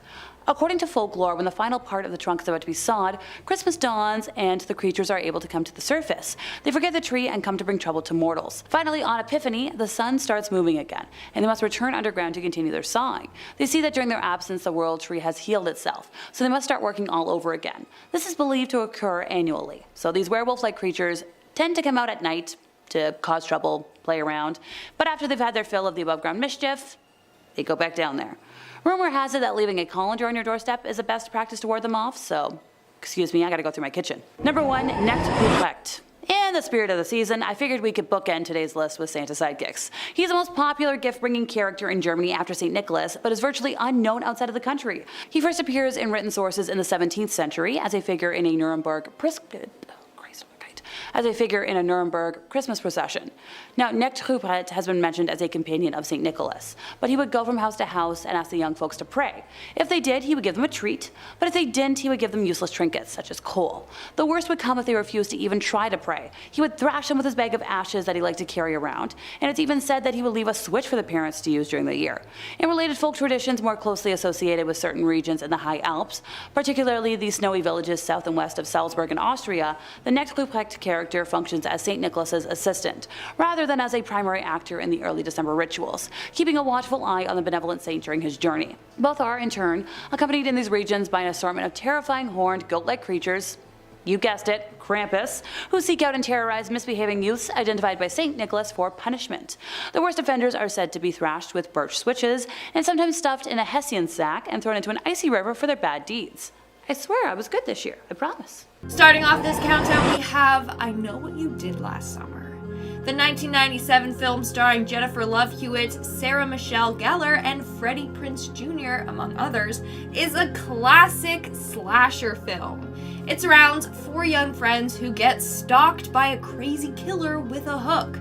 The film draws inspiration from the urban legend, The Hook, which has terrified kids for ages. The Hook or Hook Man is an urban legend about a killer with a hook for a hand that attacks couples in parked cars. Now, over the years, this urban legend has changed a number of times, but the main concept is that a couple go out to a place in the woods called Lover's Lane. While cuddling and doing other things, an announcement comes on the radio. It says a prisoner has escaped an asylum and is on the run. He is a known killer who they call the Hook Man because he lost his hand in an accident and replaced it with a hook. Just as this announcement finishes, they hear scraping on the side of the car. The girl is so freaked out that she begs her boyfriend to just drive them home, even though he thinks it's just nothing. Then they arrive home and they notice a bloody hook lodged into the side of their car. Of course, this is just an urban legend, but it may have some roots in real life. like the 1946 Texarkana Moonlight Murders. Basically a series of murders and attacks on young people parked on lovers' lanes in Texas. The killer has never been caught. People were afraid that these were done by the Hookman, and that the legend came to life. But in reality, the Hookman is just one big urban legend and won't come after you or your friends. In our 4th spot, we have Mothman. Chances are you have probably heard of this urban legend. The Mothman originates from West Virginia folklore. Apparently, the Mothman is a large 10-foot tall gray creature with red glowing eyes and wings. On November 15th, 1966, 2 young couples called the police to report this creature. They said that this large flying man was following their car while they were driving. During the next few days, more and more people reported similar things. The 2002 film The Mothman Prophecies is based off of the 1975 book by the same name. In the film, a reporter is investigating the legend of the Mothman, and it's based on the actual sightings of Mothman that I just discussed. I mean, there's no solid evidence proving that the Mothman is real, so for now, it's just an urban legend. But who knows? Maybe in the future we will learn about these creepy sightings and discover what or who was behind them. Coming in at number 3, we have the Candyman. The Candyman was an urban legend based off of a short story by Clive Barker, which eventually got turned into a movie. Basically, legend states that if you look in the mirror and chant his name 5 times, then you will summon him, and he will appear in the mirror. Similar to, Bloody Mary. The movie and legend scared many when they found out something similar happened to a woman. In 1987, a woman named Ruth McCoy was found dead after 2 men climbed through her medicine cabinet and shot her. The film was inspired by the method of killing and incorporated that into the film. In the film, you see the man with a hook appear through the medicine cabinet / mirror and try to slash people to death. Ruth's death had a lot of people scared. When Candyman featured the medicine cabinet scene in their film, it made them even more scared, making people think that, oh damn, killers can enter my house through the connecting wall and through the medicine cabinet.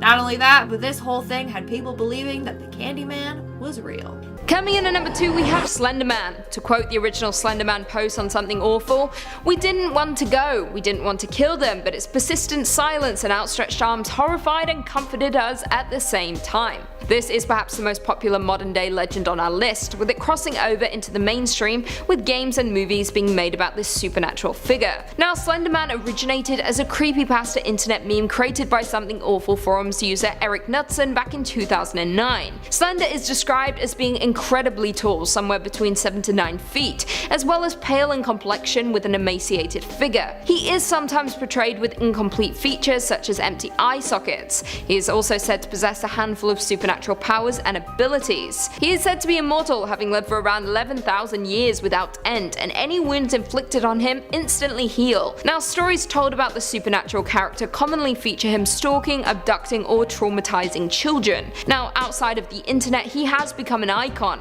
with a prominent influence in popular culture, with video games being made about the figure, including Slender the 8 Pages and Slender the Arrival. However, things became very real with this legend back in 2014 when 2 girls attacked another girl and claimed to the courts that they did it for Slender Man, which is absolutely terrifying. And finally, coming in at number 1, we have the Russian sleep experiment. This urban legend emerged a few years back in 2010, so sorry to disappoint in advance, but this one is certainly not real, but that doesn't stop folks from speculating. Now, the legend itself recounts a supposed experiment that took place in the late 1940s in a Soviet test facility. According to the legend, 5 prisoners were kept in a sealed gas chamber with a continually administered airborne stimulant, which kept them awake for 30 consecutive days. Now, the prisoners volunteered for the experiment under the false promise that they would be released after the 30 days. For the first few days of the experiment, the prisoners behaved normally, chatting with one another and even talking to researchers through the one-way glass. However, over the subsequent days, things quickly turned much darker.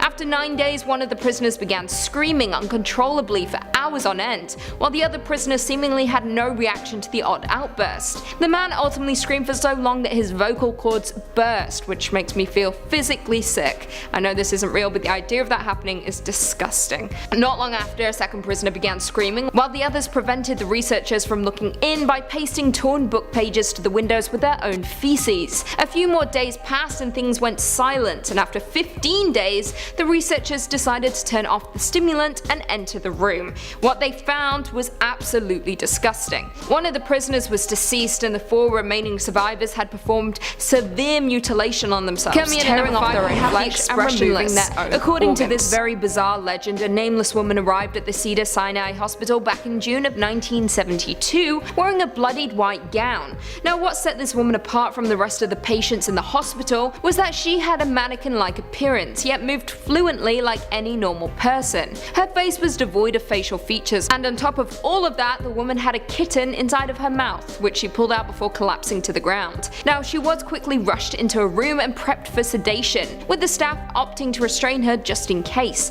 However, when they attempted to inject her, the woman immediately fought back. She then rose from the bed and revealed razor-sharp teeth that were seemingly impossible to fit into her mouth. She then attacked one of the doctors, sinking her teeth firmly into his neck, killing him quickly. When authorities arrived, they couldn't restrain her, with the woman killing everyone in the hospital, with only one nurse surviving the onslaught, dubbing the woman the Expressionless. Since that day, there has never been a sighting of her, perhaps because she isn't real. What I don't understand is why she had a kitten in her mouth. That is the most bizarre part of the entire thing. Now, the origin behind this legend, it was uploaded on the internet, appearing on Creepypasta back in June of 2012. Coming in at number 4, we have Lavender Town Syndrome. This is a popular urban legend amongst gamers, specifically those who played Pokemon Red and Green in Japan. This legend began back in 1996 when there was an apparent peak in suicides and sickness in folks between the ages of 7 to 12 years old. Rumors began to spread that illness occurred in children who reached Lavender Town in Pokemon, with it being said that the town's theme music had extremely high-pitched frequencies that may have resulted in folks becoming sick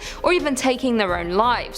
Due to this frequency, it is said that around 200 people took their own lives or developed illnesses and afflictions, with some complaining of severe headaches after listening to the music. The mass hysteria ultimately resulted in the programmers fixing the music to be at a lower frequency, and since then no complaints have been made. In Pokemon Gold, Silver and Crystal, the Lavender Town music was recomposed altogether to be happier, and the Pokemon Tower was demolished and replaced with the Kanto Radio Tower. The Lavender Town theme was also re-recorded for the 2017 Pokemon Go Halloween event. In at number 3, we have the disappearance of Ashley, Kansas. Now, this is a bizarre urban legend, but one of my favorites on this entire list. It is said that back in 1952, an anomalous incident occurred in the town of Ashley, Kansas. However, it should be noted that this isn't, nor has ever been, a real place. Sorry to burst your bubble. However, the legend states that back in 1952, an earthquake occurred in the middle of the night, resulting in strange happenings. Specifically, the town of Ashley, Kansas abruptly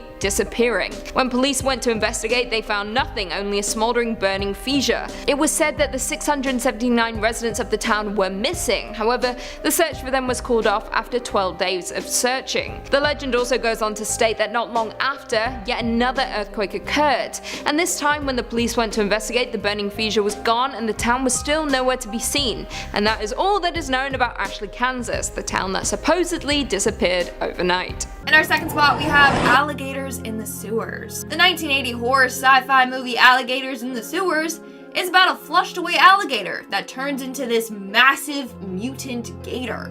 In the film, the gator gets flushed and ends up living in the sewers.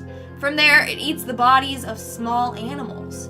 But these animals have been used for scientific experiments, and by eating them, it caused the gator to grow into this massive creature. Then it starts terrorizing the city. Of course, there is an urban legend very similar to the movie. It's probably what the movie was inspired by. Legend goes that a New York couple brought back baby alligators while vacationing in Florida. Eventually, they flushed these gators down the toilet, and the gators made a family of their own in the sewers under the city. Then legend goes that one time a boy was reaching for his baseball that rolled into the sewer grate, and an alligator bit off his arm. Now, let's look at the facts here. This legend and movie had people really believing that alligators could survive in sewers. But here's the thing. Alligators are cold-blooded animals, meaning they can't regulate their own body temperature. In order for them to survive, they need to warm their bodies by the hot sun or a heat lamp. And I mean, I don't think there are heat lamps down there in the sewers, okay? And there's definitely no exposure to sunlight. Without the warmth of the sun, the alligators would eventually die. Also, New York winters can be pretty harsh. They would end up just freezing to death down there. Now, if for some reason they did survive, the polluted water would certainly kill them off. They can't live long in salmonella or E. coli, which is found in the sewage. And in our number 1 spot, we have The Dead Man's Curve. This 1998 film starring Matthew Lillard, who I love, is about 2 college students who discover that if their roommate takes his own life, then the college will bump up their grades out of sympathy. So they plan to kill their roommate and make it look like a Hate to break it to you, but I don't think colleges are allowed to do that. Either way, this movie gave birth to this urban legend. People really thought that a death could get them straight A's. Other versions of the legend say that the roommate doesn't have to commit suicide, but the school will grant them good grades if their roommate is murdered, or if they suffered from an illness and then they died as a result of that. Another variation says that the death must occur in the room or with the roommate. And a student who does not witness his roommate's death only receives a 3.4 average. Honestly, either way, it's just pretty messed up. But it had a lot of people thinking that it was real. Hate to break it to you, but it's not. So keep on studying and earn your grades that way. Coming in at number 5, we have the Night Marchers. The Huaka Ipo, also known as the Night Marchers, are murderous shades, demons, and revenants that haunt the islands. These undead spirits are the fighters, heroes, and warriors of ancient Hawaii, who are well known throughout the Hawaiian legends. These warriors are believed to be eternally fated to march the islands, seeking their next battle. They're most active at night, but also have been reported to be seen during the day. No structure deters their path, and as a result, they're often seen walking right through buildings. Some think that these restless souls are looking to reclaim rightful territory, replay a battle gone awry, or avenge their own deaths. While others say that night marchers are searching methodically for an entrance into the next world. Night marchers are said to roam through very specific locations and are often recognized by their raised torches and repeated chants, although there have been a few scattered reports of daytime marches. Moreover, the night marchers are thought to come out during periods of heavy wind, rain, and high surf, and fog or mist often accompanies them on their journey. It is also thought that the night marchers appear on certain nights designated by the moon, including Poakua, the 14th night of the new moon, and the nights of Kane, Ku, Lono, and Kanaloa. Although the night marchers allegedly float a few inches off the ground, some local accounts tell of seeing mysterious footprints in their path after they have passed.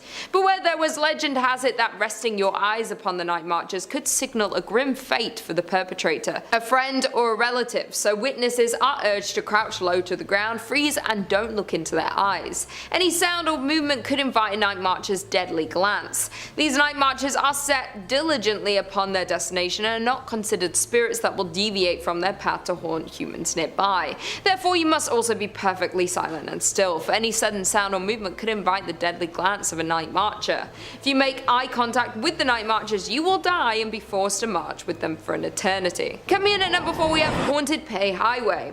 Pei Highway is known as a historic site and urban legend attached to it. The highway runs through the district of Nuuanu, a valley between the Ko'olau mountain range on leeward Oahu, and it was there that this decisive battle unfolded. Hundreds of warriors fought in the battle. Years later, during the initial development and what would eventually become the Pali Highway, more than 800 human remains were recovered. Some believe that the spirits of those warriors continue to haunt the area. Pali Highway is a staple of local urban legends and a popular spot for paranormal activity. People report coming back with photos of orbs or white mist or stories of supernatural encounters. One of the most common stories associated with the highway warns people not to take pork over the Pali. This is because it is known that if you try to bring pork across, your car will stop at some point along the journey and an old woman with a dog will appear. To continue on your way, you must feed the pork to the dog. While another story about the area describes 2 large stones at the start of the Pali Trail. These stones, according to the legends, were considered goddesses who took the form of these stone sentries to guard the Pali. Travelers would leave offerings in exchange for safe passage, and women would bury the umbilical cords of their newborns as protection from evil spirits. Coming in at number 3, the monster of Elizabeth Lake. Now I should preface this point by saying that there are at least 10 different Elizabeth Lakes in California, but the one we're talking about today is in LA County near Palmdale, and is perhaps the oldest one in the state. Now it is said that Elizabeth Lake was created by the devil himself for the keeping of his hellish pets. The legend also goes on to state that if you swim deep enough, you will stumble across the passageway to hell. Throughout the years, there have been countless sightings of a monster that is said to have the neck of a giraffe, head of a bulldog, bat wings, and is said to be 50 feet long with a rancid scent of decay. For over a century, sightings have been reported and strike fear into the locals' hearts. It is said that locals have been so scared that landowners would actually sell or completely abandon their properties. Not to mention any attempt to build on the lake's land has come to no avail. At night, residents could hear screams from the lake and would have horribly disturbing visions. Farm animals would also disappear, and sightings of flying, winged creatures were also reported. However, like all urban legends, any proof of creatures' existence or death is yet to be discovered. Coming in at number 2, we have Turnbull Canyon hauntings. Turnbull Canyon is a 4-mile loop located near Whittier, California, and is part of Puente Hills Preserve. Turnbull is known for the view it provides of the Heisler Temple and Rose Hills Memorial Park. However, it has also been the source of rumors regarding paranormal activities. Death is said to reside within the canyon, with the place itself once being referred to as Hutuknan, which means the place of the devil. The legend tells of the region being haunted by the Indians who were murdered for not converting to Catholicism. Their spirits are now said to linger in unrest in the canyon. Years later, Turnbull would also be the site of numerous satanic rituals held by cults attempting to conjure demons or even Satan himself, often by sacrificing children from the nearby orphanages. However, one day one of the sinister cults suddenly vanished, and what was left behind in their wake were paranormal sightings and occurrences being reported by hikers and locals, who have also claimed to have seen hooded figures, hellish creatures, and mutilated children. Not to mention more mysterious deaths have since occurred,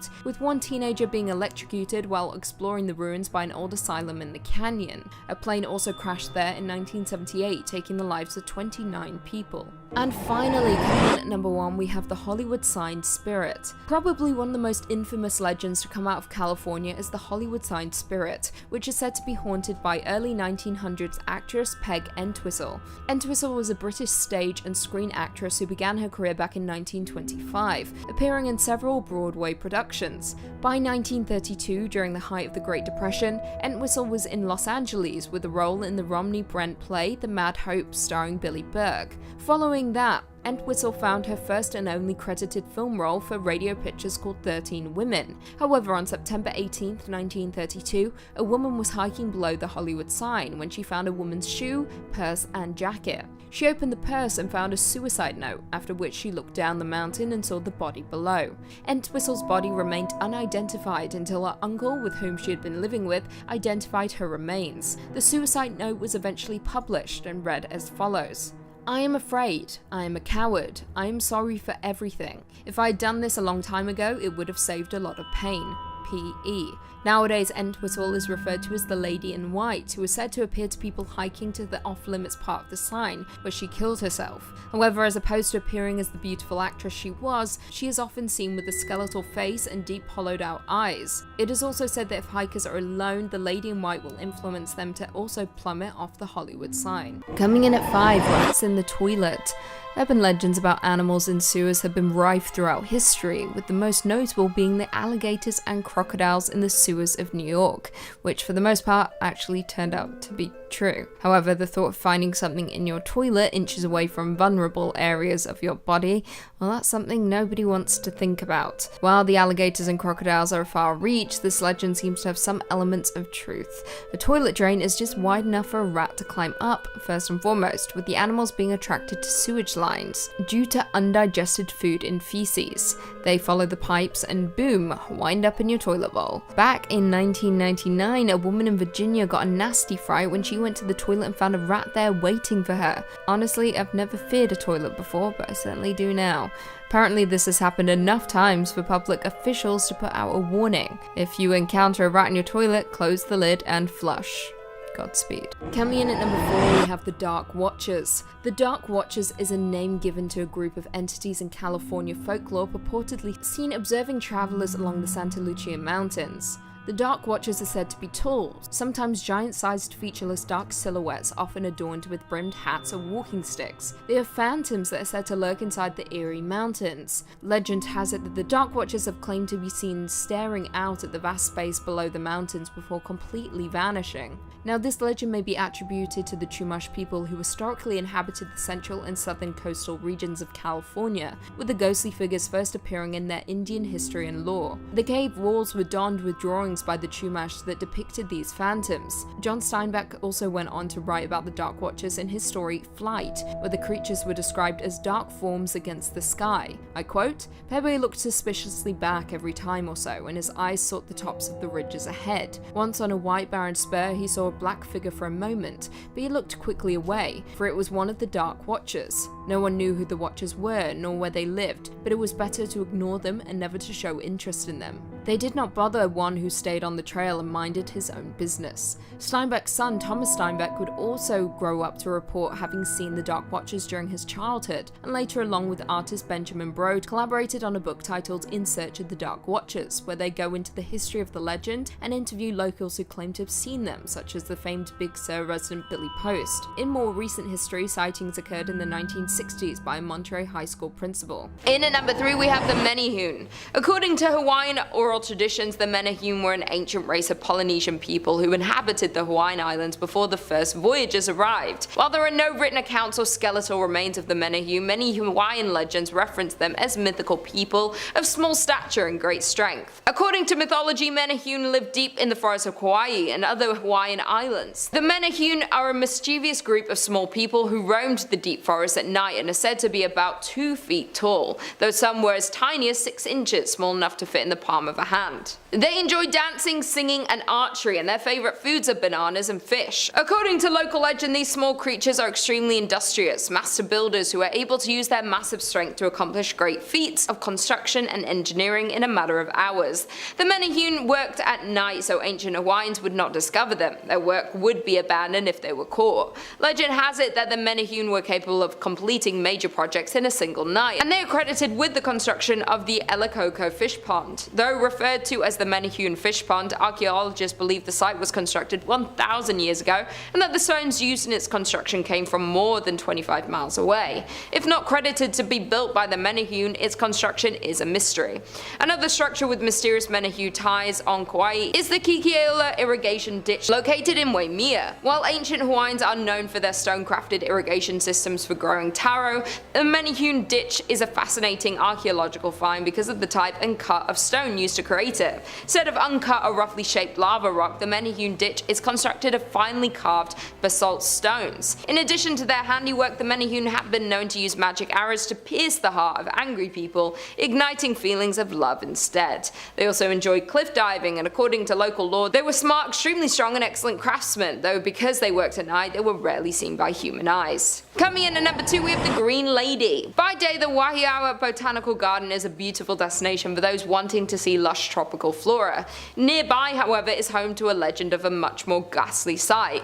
If you decide to peer down into the nearby gulch at twilight, you may just see a glimpse of the local legendary Obake or ghost, the Green Lady of Wahiawa. The story of the Green Lady takes place in the Wahiawa Botanical Garden, where one day while taking a shortcut through the nearby garden, the woman became separated from one of her children in the dense and dark forest. Unable to find her child, she lost her life of heartbreak and disappeared. Now she wanders the area and is said to snatch people that she finds playing in the garden and forest in an attempt to replace her own lost family. Reports of the Green Lady described her as a monstrous woman with green tinted skin. Her clothing and long black hair are covered in moss and seaweed, and her approach is heralded by the stench of the decaying plant matter that covers her. There have been sightings of a green woman in the forest, and the last known sighting was in the 1980s. People in Wahiawa sometimes dare each other to run across the bridge, as the story says that the Green Lady will come up on the bridge to take people away. The ghost has even been seen on the outskirts of Wahiawa Elementary School, which is located on the edge of the gulch. And finally, in at number 1, we have Pele's Curse. Moving towards one of the most known urban legends of Hawaii, we have Pele's Curse. Pele is known as the Hawaiian goddess of fire, lightning, wind, dance, and volcanoes. Her home is believed to be on the Halemaumau crater at the summit of the Kilauea volcano. Pele is often portrayed as a wanderer, and sightings of the familiar and popular goddess have been reported throughout the island chain for hundreds of years, but especially near volcanic craters and near the home of Kilauea, one of the most active volcanoes in the world. In these sightings, she appears as a very tall, beautiful young woman or an unattractive and frail elderly woman, usually accompanied by a white dog. Those well versed in the legend say that Pele takes this form of an elderly beggar woman to test people, asking them if they have food or drink to share. Those who are generous and share with her are rewarded, while anyone who is greedy or unkind is punished with their homes or other valuables destroyed. She is known for her passion and temper, with many visitors reporting hearing stories of her power and destruction. The legend of Pele's curse says that anyone who removes anything natively Hawaiian, like pieces of rock or sand from the Hawaiian Islands, will feel the wrath of Pele, who views the rocks as her children.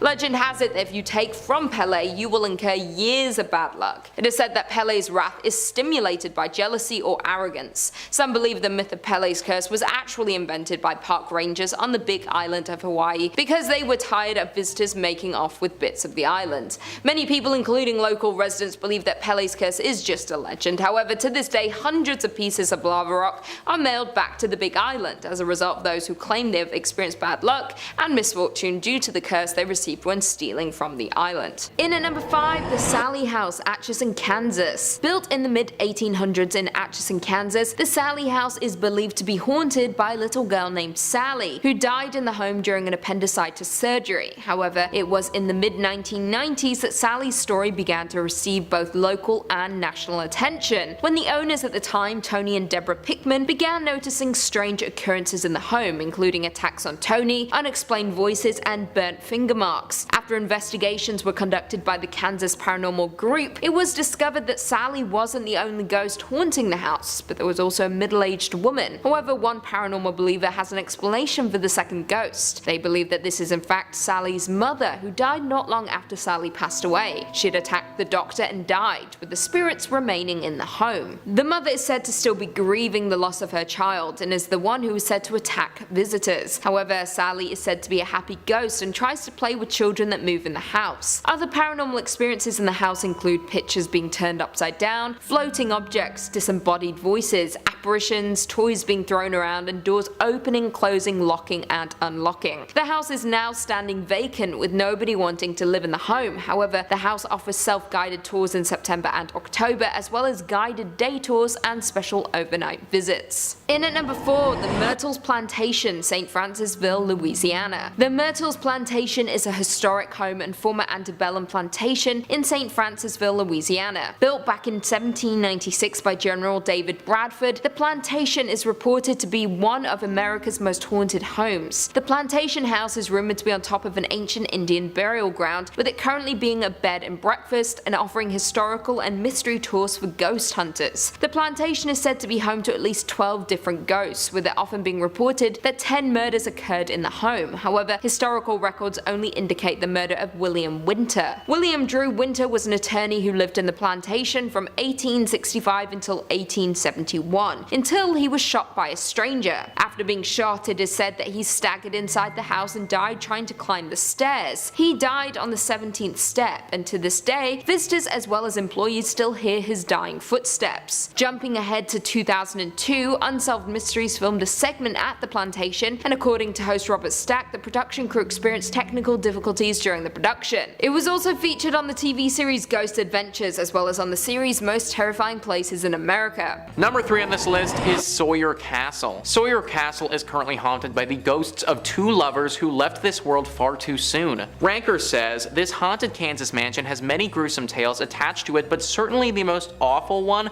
involves the tragic suicides committed by a husband and wife during the Civil War. The owner of the house had gone to fight and instructed his wife to wait for the arrival of a particular ferry that he would be coming home on. When her husband did not return on that ferry, she assumed him dead and hung herself in the bell tower. However, he was in fact still alive, and upon his arriving home, he found his wife dead and killed himself out of misery. It's said that strange lights and noises emanate from the house's bell tower to this day. This story is very similar to that of a classic play, Romeo and Juliet. 2 lovers, held apart by something out of their control, take their own life in what is a clear miscommunication. Even though this was horrible, I suppose that they sort of got what they wanted. Now they're together forever, but just in ghost form. Of Of course, they can't just let this lie though and have to haunt this place and ruin everyone else's life who's still living here. Maybe they think that because they're still together and technically still around, that they should own the home and anyone in it that's not them is a trespasser. Whatever it is that they think, they make it very difficult for those who go around here. I'd avoid this place altogether if I was you.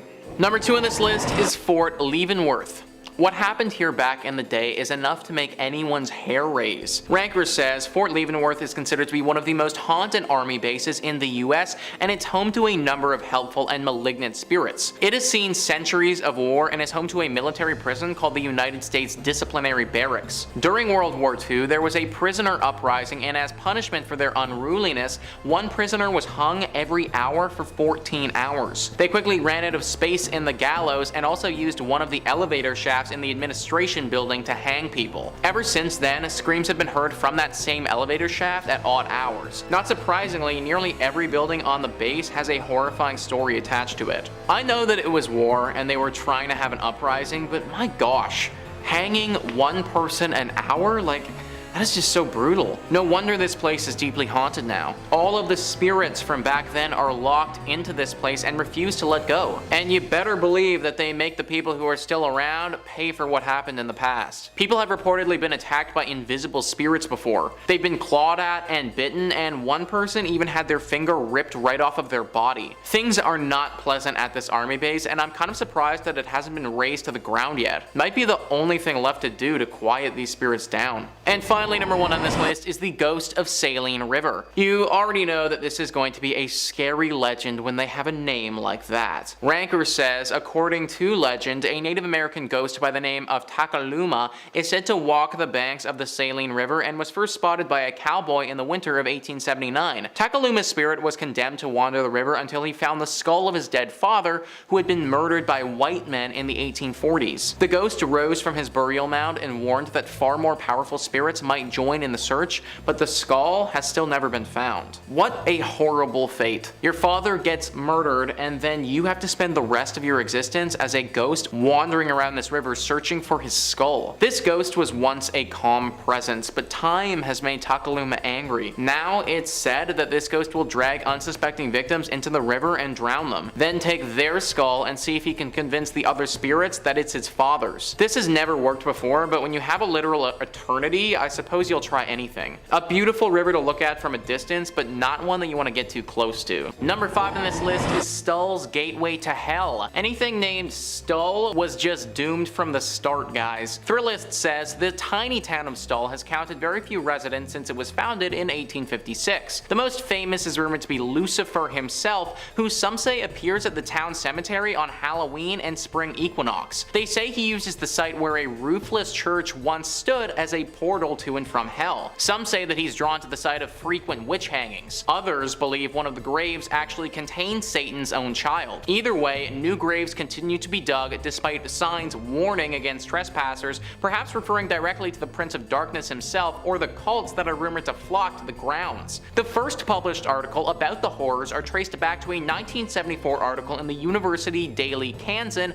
though whispers about evil have persisted since 1900 or so. In 1998, the hanging tree was torn down to stop people from visiting. It hasn't lessened the need for a small town to bolster an annual police presence to deter visitors looking for a glimpse of the devil himself. So we have witch hangings here, we have cults that flock here, and then we also have the worst thing of all, the literal devil potentially calling this place home. How could somebody decide to name a town Stull? That is way too close to the word skull and is just destined for failure. People have been smart enough not to live here all that much, and as Thrillist has said, the residents are few and far between, but it doesn't change the fact that this place is deeply haunted. If the devil truly does live here and there is a portal to hell, then there's no telling what other crazy things can happen here. Maybe there are few residents around because the devil has been taking them. I also think it's interesting that there are more police around this place. Why would there be a bunch of police around an area where there isn't that many people? Maybe the government knows something about this place that we don't. Maybe they're hiding something and don't want locals finding out. It's just a theory, story, but based on the rumors around this place, I could believe it.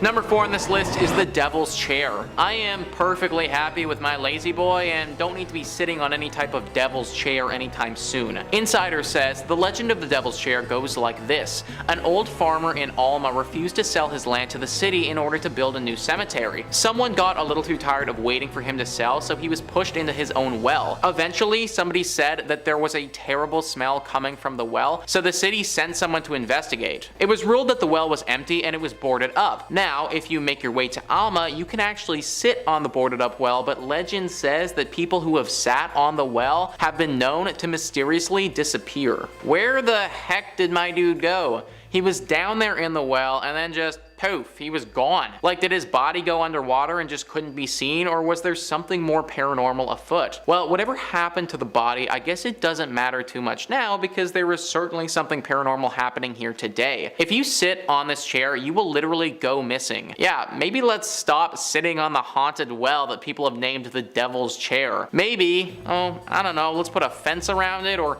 better yet, let's just destroy the damn thing. In at number 3, House of Death, New York. On 14th West 10th Street in Greenwich Village in New York stands a picturesque home, which is now known as the House of Death, with it having a less than cute history. Since its construction back in the 1850s near the start of the Civil War, 22 people have reported to have died in the home, and according to the New York Post, some of their spirits have never left. Some residents over the years have reported sightings of Samuel Clemens, aka Mark Twain, who lived in the building between 1900 and 1901. Sightings of the author have been reported on the first floor of the home near the staircase, with him said to be wearing a white suit. Allegedly, the spirit stated, "My name is Clemens and I has a problem here, I gotta settle." A few years later, after the sighting, the house was converted into a 10-unit apartment building. However, the hauntings did not cease. According to the New York Post, actress Jan Bryant Bartell and her husband moved into the apartment on the top floor in 1957 and immediately felt a monstrous moving shadow that loomed up behind her. After she left the home, she published a memoir where she wrote about feeling a brush against the back of her neck and smelling a rotting odor throughout the apartment. She went on to state that on one particular occasion she saw a vision of a man and she reached out to him. She stated that she touched a substance without substance, chilly damp, diaphanous as March mist or a cloud of ether. Coming in at number 2, Lalaurie Mansion, New Orleans, Louisiana. Located on 1140 Royal Street in New Orleans is the Lalaurie Mansion, a home which was reported to be one of the most haunted places in the world. Some may also be familiar with this house as it was depicted on American Horror Story Coven. Now, this home is where slaves were tortured at the hands of Delphine Lalaurie. Born Marie Delphine McCarty, but more commonly known as Madame Lalaurie, she was a New Orleans socialite and serial killer who, like I said, tortured and murdered slaves in her home. Accounts of Lalaurie's treatments of slaves between the years of 1831 to 1834 are mixed. However, Harriet Martineau, writing in 1838, claimed that enslaved people kept by Lalaurie were observed to be singularly haggard and wretched. However, in public appearances, Lalaurie was seen to be generally polite to them. Now, everything changed when a fire broke out in the home on April 10, 1834, which began in the kitchen. When the police were called and the fire marshals arrived, they found the cook chained to the stove by her ankle, with her later stating that she had started the fire as an attempt to end her life. As reported in the New Orleans Bee of April 11, 1834, bystanders responding to the fire attempted to enter the quarters of the enslaved people to ensure that everyone had been evacuated. Upon being refused the keys by the Lalauries, the bystanders broke down the doors to the quarters and found, I quote, 7 slaves, more or less horribly mutilated, suspended by their neck with their limbs apparently stretched. When the discovery was made and the news broke out, a mob of local citizens attacked the Lalauries' residence and demolished and destroyed everything upon which they could lay their hands. Now, the original mansion occupied by Lalaurie did not survive, with the mansion on the corner of Royal Street, which is commonly referred to as the Lalaurie Mansion, not being the same building inhabited by Lalaurie. Despite that, many believe that the ground itself is still haunted. And finally, coming in at number 1, Lizzie Borden Bed and Breakfast, Massachusetts. First and foremost, Lizzie Borden was an American woman who was the primary suspect in the 1892 axe murders which took place at the home in Fall River, Massachusetts. The victims were Lizzie's father and her stepmother, with her being ultimately acquitted of the murders. Now, this case received a huge amount of attention across the United States, and following her release from jail where she had been held during the trial, Lizzie opted to remain in the same area where the deaths occurred, despite facing ostracism from other residents. Lizzie ultimately spent the remainder of her life in Fall River before passing away of pneumonia at the age of 66. The Lizzie Borden house is of course the home where the Borden family lived, with it being located on 230 2nd Street in the city of Fall River. From 1874 to 1892, the house was the property of Andrew Borden, Lizzie's father, who was a member of Fall River High Society. After Lizzie's trial and ultimate acquittal, she bought another home located on 7 French Street that she named Maplecroft. This is where she remained until her death. Now, as of today, the Borden house operates as a bed and breakfast, and it has been doing so since 1996. It is currently owned by Martha McGinn, whose grandparents purchased the home back in 1948. According to Martha, the room where Lizzie's stepmother was found murdered is the most requested room of the bedrooms at the B&B, which is incredibly sick and twisted. Coming in at 5, Arlington's Screaming Bridge. Now, this Texas legend will quite honestly make your hair stand on end.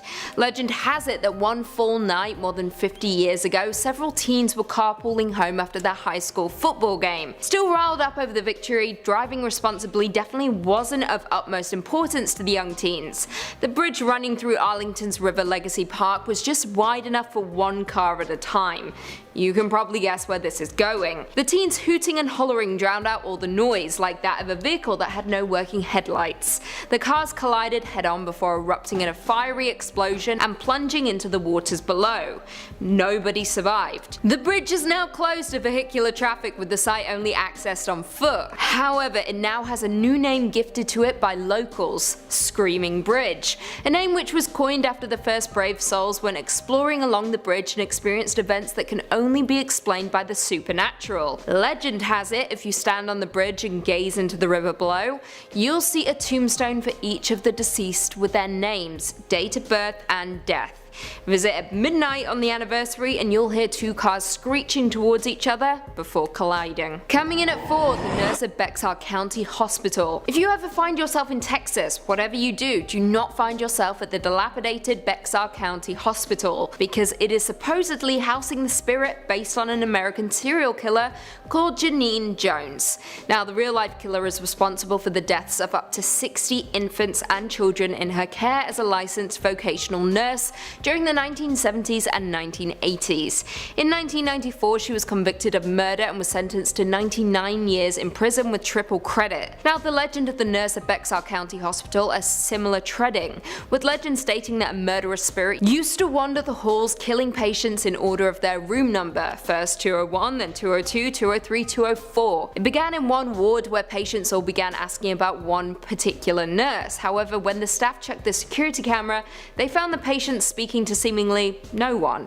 They saw the curtains close on their own, tracheotomy tubes get pulled out by an unseen force, but then, very quickly, the patients began dying in their room number order. Like I said, many Bexar County locals believe the legend to be based off of Janine Jones, but what do you guys think? Coming in at number 3, we've got the Nennerlook. We've talked about urban legends from the far west coast and the most populous city, so now let's take a trip out east. Known for its quaint, peaceful charm, Newfoundland is the last place you'd expect to find terrifying urban legends, right? I mean, you can get screeched in and end up with a scary hangover and only a faint memory of your previous night, but that's something else entirely. The monster seen near Newfoundland dwells in the sea, but does so unconventionally. How do you think sea monsters usually get around? By swimming, right? Well, this thing acts a little differently than most. First sighted by Sir Humphrey Gilbert back in the 16th century, it was described as a lion-like creature. This fits the description of an Inuit cryptid known as the Nennerlook. Legends of such a creature have been passed down through generations of people, but it was considered just a legend to outsiders until Sir Humphrey Gilbert came across it himself. The Nennerlook is a gigantic beast estimated to be as tall as an iceberg. It's got white fur, huge ears, and loves to eat anything that gets close enough. Seals are the classic meal, but it won't turn down a human if they get close. Now, back to that bit about movement. The Nennerlook doesn't swim, it walks along the bottom of the ocean. Yep,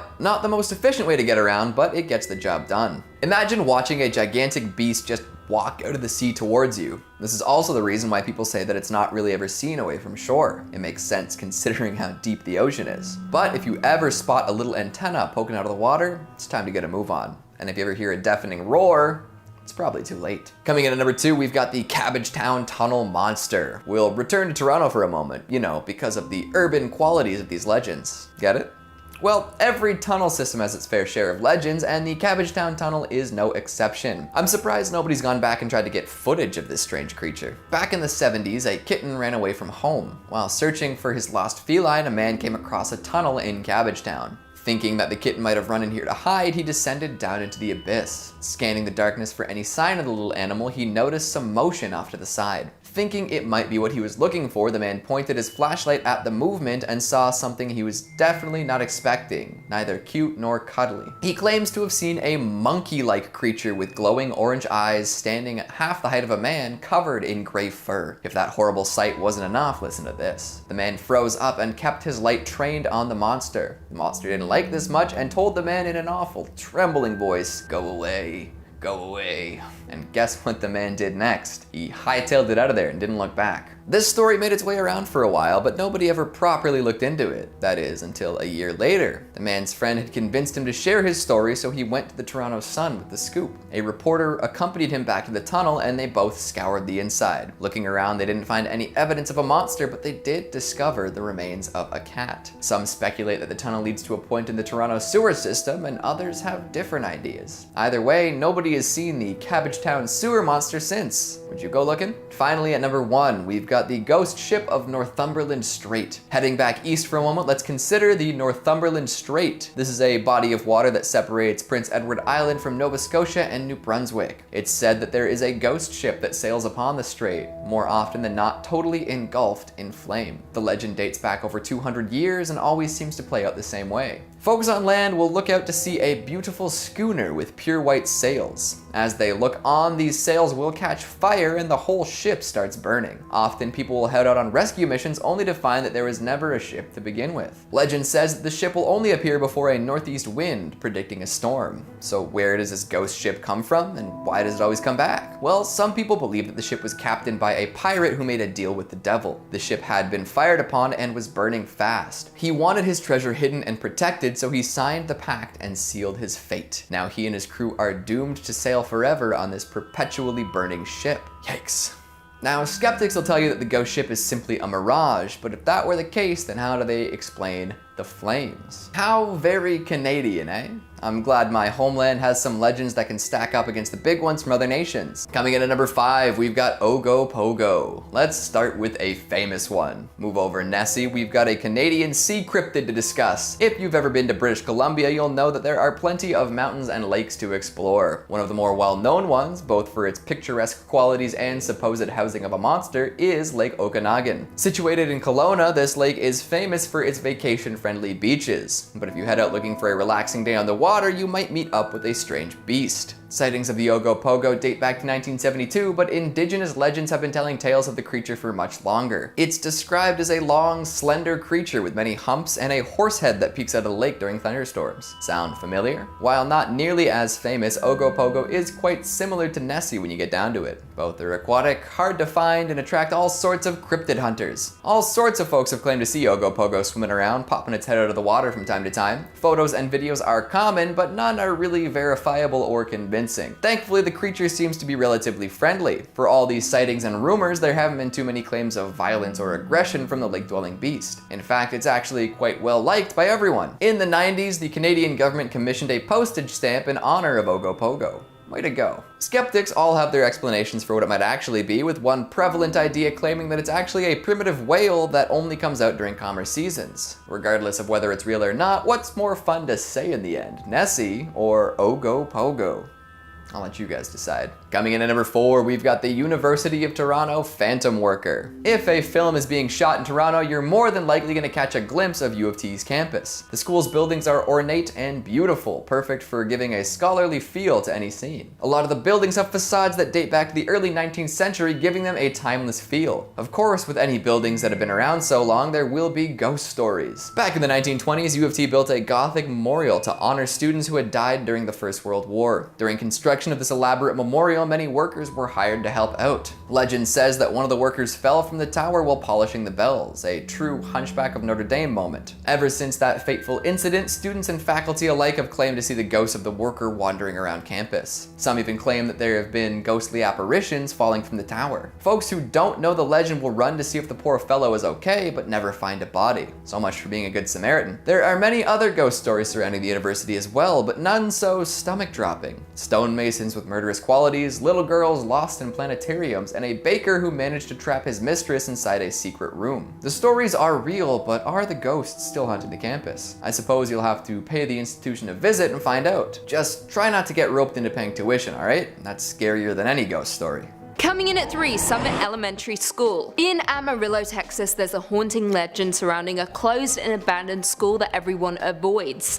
The Summit Elementary School is one of the most haunted locations in all of Texas, and its dark history makes it a hub for ghosts and spirits alike. The school was open up until 1972 and is haunted for numerous reasons, including a janitor who killed students and stuck them in the boiler, racially motivated murders that took place in the school, and murdered prostitutes hidden in the walls. These are just a few of the legends surrounding the terrifying building. Worse still, legend has it that if you're brave enough to visit the abandoned school at night, your car may do strange things. Swings will move by themselves, and you might even hear voices coming from the walls. Honestly, this school is beginning to sound like the one from Marianne, which is a French horror series you all need to watch immediately. Do it. The Queen demands it. Coming in at 2, the Candy Lady. Now this very well might be one of the scariest urban legends I've ever read, and may result in a lot of you sleeping with the light on tonight. Sorry in advance. This theory goes, I quote, "The Candy Lady allegedly lures children to their doom by leaving enticing goodies on their windowsills just before bedtime. Her plan is for the kids to wait for mum and dad to fall asleep before indulging in the sweet treats so as not to get in trouble. Afterwards, she'll grab them and feast on their sugar-laden blood until there isn't any left. Children began to go missing, yet no leads were ever found that would suggest they were kidnapped or ran away. As some of the remaining children got older, they confessed to eating candy left on their windowsills with a note from the Candy Lady, so parents started to wonder if the other children perhaps had been poisoned. The worry was soon put to rest when someone actually turned up dead. Not a child though, but a sheriff's deputy who had been investigating the disappearances. His eyes had been stabbed out with a fork, and his pockets stuffed with candy.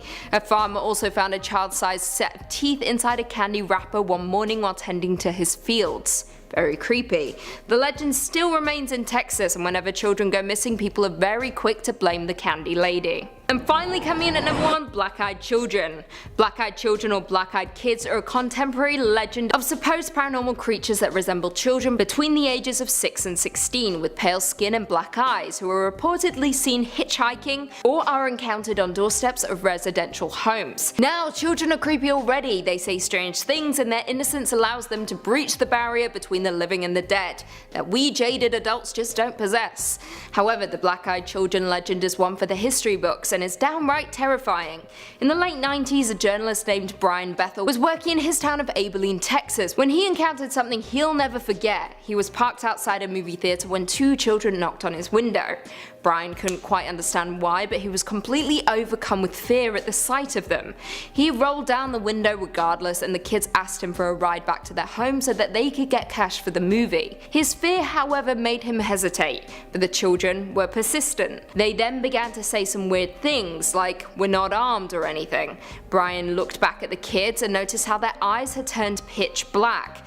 They then began screaming at him that they could only come in the car if he invited them in, so he quickly drove away. He spread the word about the Black-Eyed Children and was surprised when a lot of other people came forward reporting similar experiences. Coming in at number 5 is the ghost of Stowe Lake. The history of Stowe Lake, located in the Golden Gate Park in San Francisco, is shrouded in mystery. Stowe Lake is said to be haunted by the spirit of a woman who, after attempting to save her child who fell in the water, drowned in the lake. Now, legend goes that this woman, referred to as the White Lady, so always the White Lady, wanders the edges of Stowe Lake as she searches for her baby. It is said that she can even be summoned by visitors, with the most active area surrounding the lake being near the Pioneer Women and Children statue. The legend states that the statue, depicting a woman with children, houses the spirit that haunts Stowe Lake. People have noted that at night the statue seems to have 3 children surrounding her instead of have two older ones and one that is barely a toddler. Anyone wishing to summon the White Lady can do so by calling out, White Lady, I have your baby, 3 times, which seems very cruel if you ask me. Now, if she believes you, the woman will appear before you and will ask for her baby back. However, for doing this, the woman will haunt you for the rest of your life. However, if you tell the woman you don't have her baby, legend says she will drag you into Stowe Lake and give you the same death she suffered. It is also noted that the White Lady of Stowe Lake is not the only ghost to be found residing in San Francisco, of course, and if you wish to explore the creepy haunted history, you can do so with Haunted San Fran Ghost Tour. Coming in at number 4, the Bunny Man. The Bunny Man is an urban legend that originated in Fairfax County, Virginia back in 1970. The legend has many variations, but for the most part involves a man wearing a rabbit costume who attacks people with an axe or hatchet.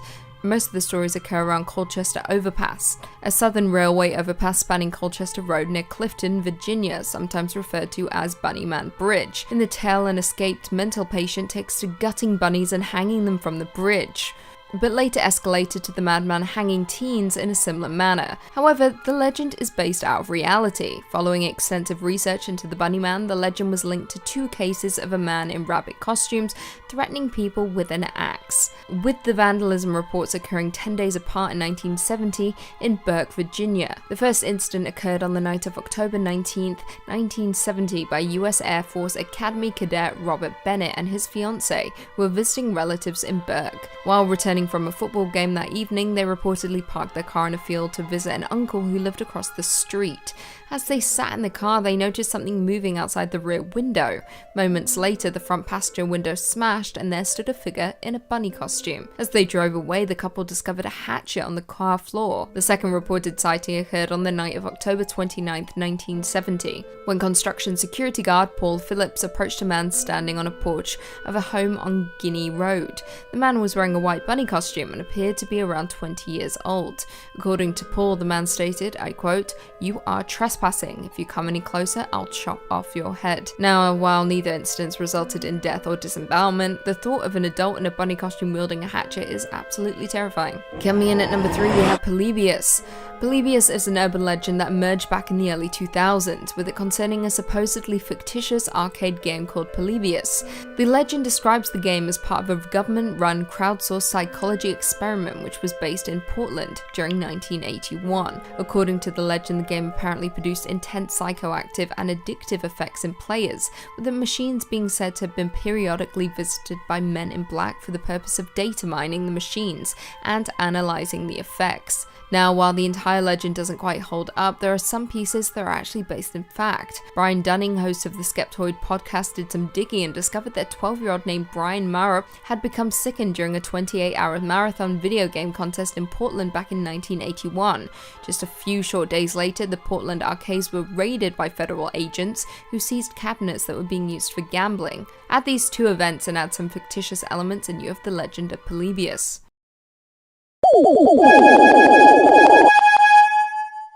Coming in at number 2, we have Candyman. The Candyman is an urban legend that tells the story of a murdered slave who returns from the dead in search of revenge if you say his name 5 times. In 1992, a Candyman movie was released based on the short story The Forbidden by Clive Barker. This in turn sparked 2 sequels, as well as a slew of paranormal games that friends dare each other to play. According to the urban legend, if you look into a mirror and chant the name Candyman 5 times, he will appear behind you and kill you with his hook. Now, although this is a legend and you will likely not invoke him by saying his name, there is some reality to the story. In the Candyman movie, after saying his name 5 times, Candyman breaks through the medicine cabinet in a bathroom in order to kill his victim. This part is factual, believe it or not. Back in 1987, the Chicago Reader published a story about Ruth McCoy, a woman living in a Chicago housing project who called 911 insisting she was being attacked. When responders arrived, they found her shot body, with investigators determining that her assailants had gained access to her unit by climbing through her medicine cabinet, which adjoins the apartments. The complex was supposedly built that way so that plumbers could attend to leaks by simply removing the cabinet to reach the pipes. However, this in turn resulted in people using this method to burgle and murder. Absolutely terrifying. And finally, coming in at number 1, we have Cropsy. Once upon a time, Cropsy was a mere urban legend, the boogeyman of Staten Island in New York City. Cropsy was rumored to be a homicidal madman who had escaped from a mental institution and had a hook for a hand, who supposedly hunted children and dragged them back to the tunnel system under an abandoned hospital. Parents would often use Cropsy as a way to frighten their children into being good and staying close to home. The urban legend became so popular it inspired a 1981 slasher movie called The Burning, which very quickly became a cult classic. However, what was thought to be fiction quite quickly became reality. In the 1980s, Cropsy came to life in the form of a deranged killer who really did kidnap children. He was called Andre Rand. Rand was a janitor at the Willowbrook State School on Staten Island, which would eventually be closed in 1987 due to corporate punishment and rampant sexual abuse. In 1981, Holly Ann Hughes did not return home after going to the store to buy soap. Rand supposedly pulled up, pulling Holly into his car and driving away. Then again in 1983, 11-year-old Thais Jackson was reported missing after her mother had sent her to purchase food. She never returned. She was last seen exiting the Marianas Harbor Motel in Staten Island days after Rand had been released from prison. Then in 1987, Jennifer Schweiger was reported missing, and her body was later found underground after a 35-day search. Rand was ultimately convicted of the crime. A documentary about the madman was made entitled Cropsy, in which they speculate that Rand may have been involved with Satanism and provided the children to be sacrificed. Ultimately, Rand was sentenced to 25 years to life in prison, with eligibility for parole in 2037, at which time he'll be 93 years old.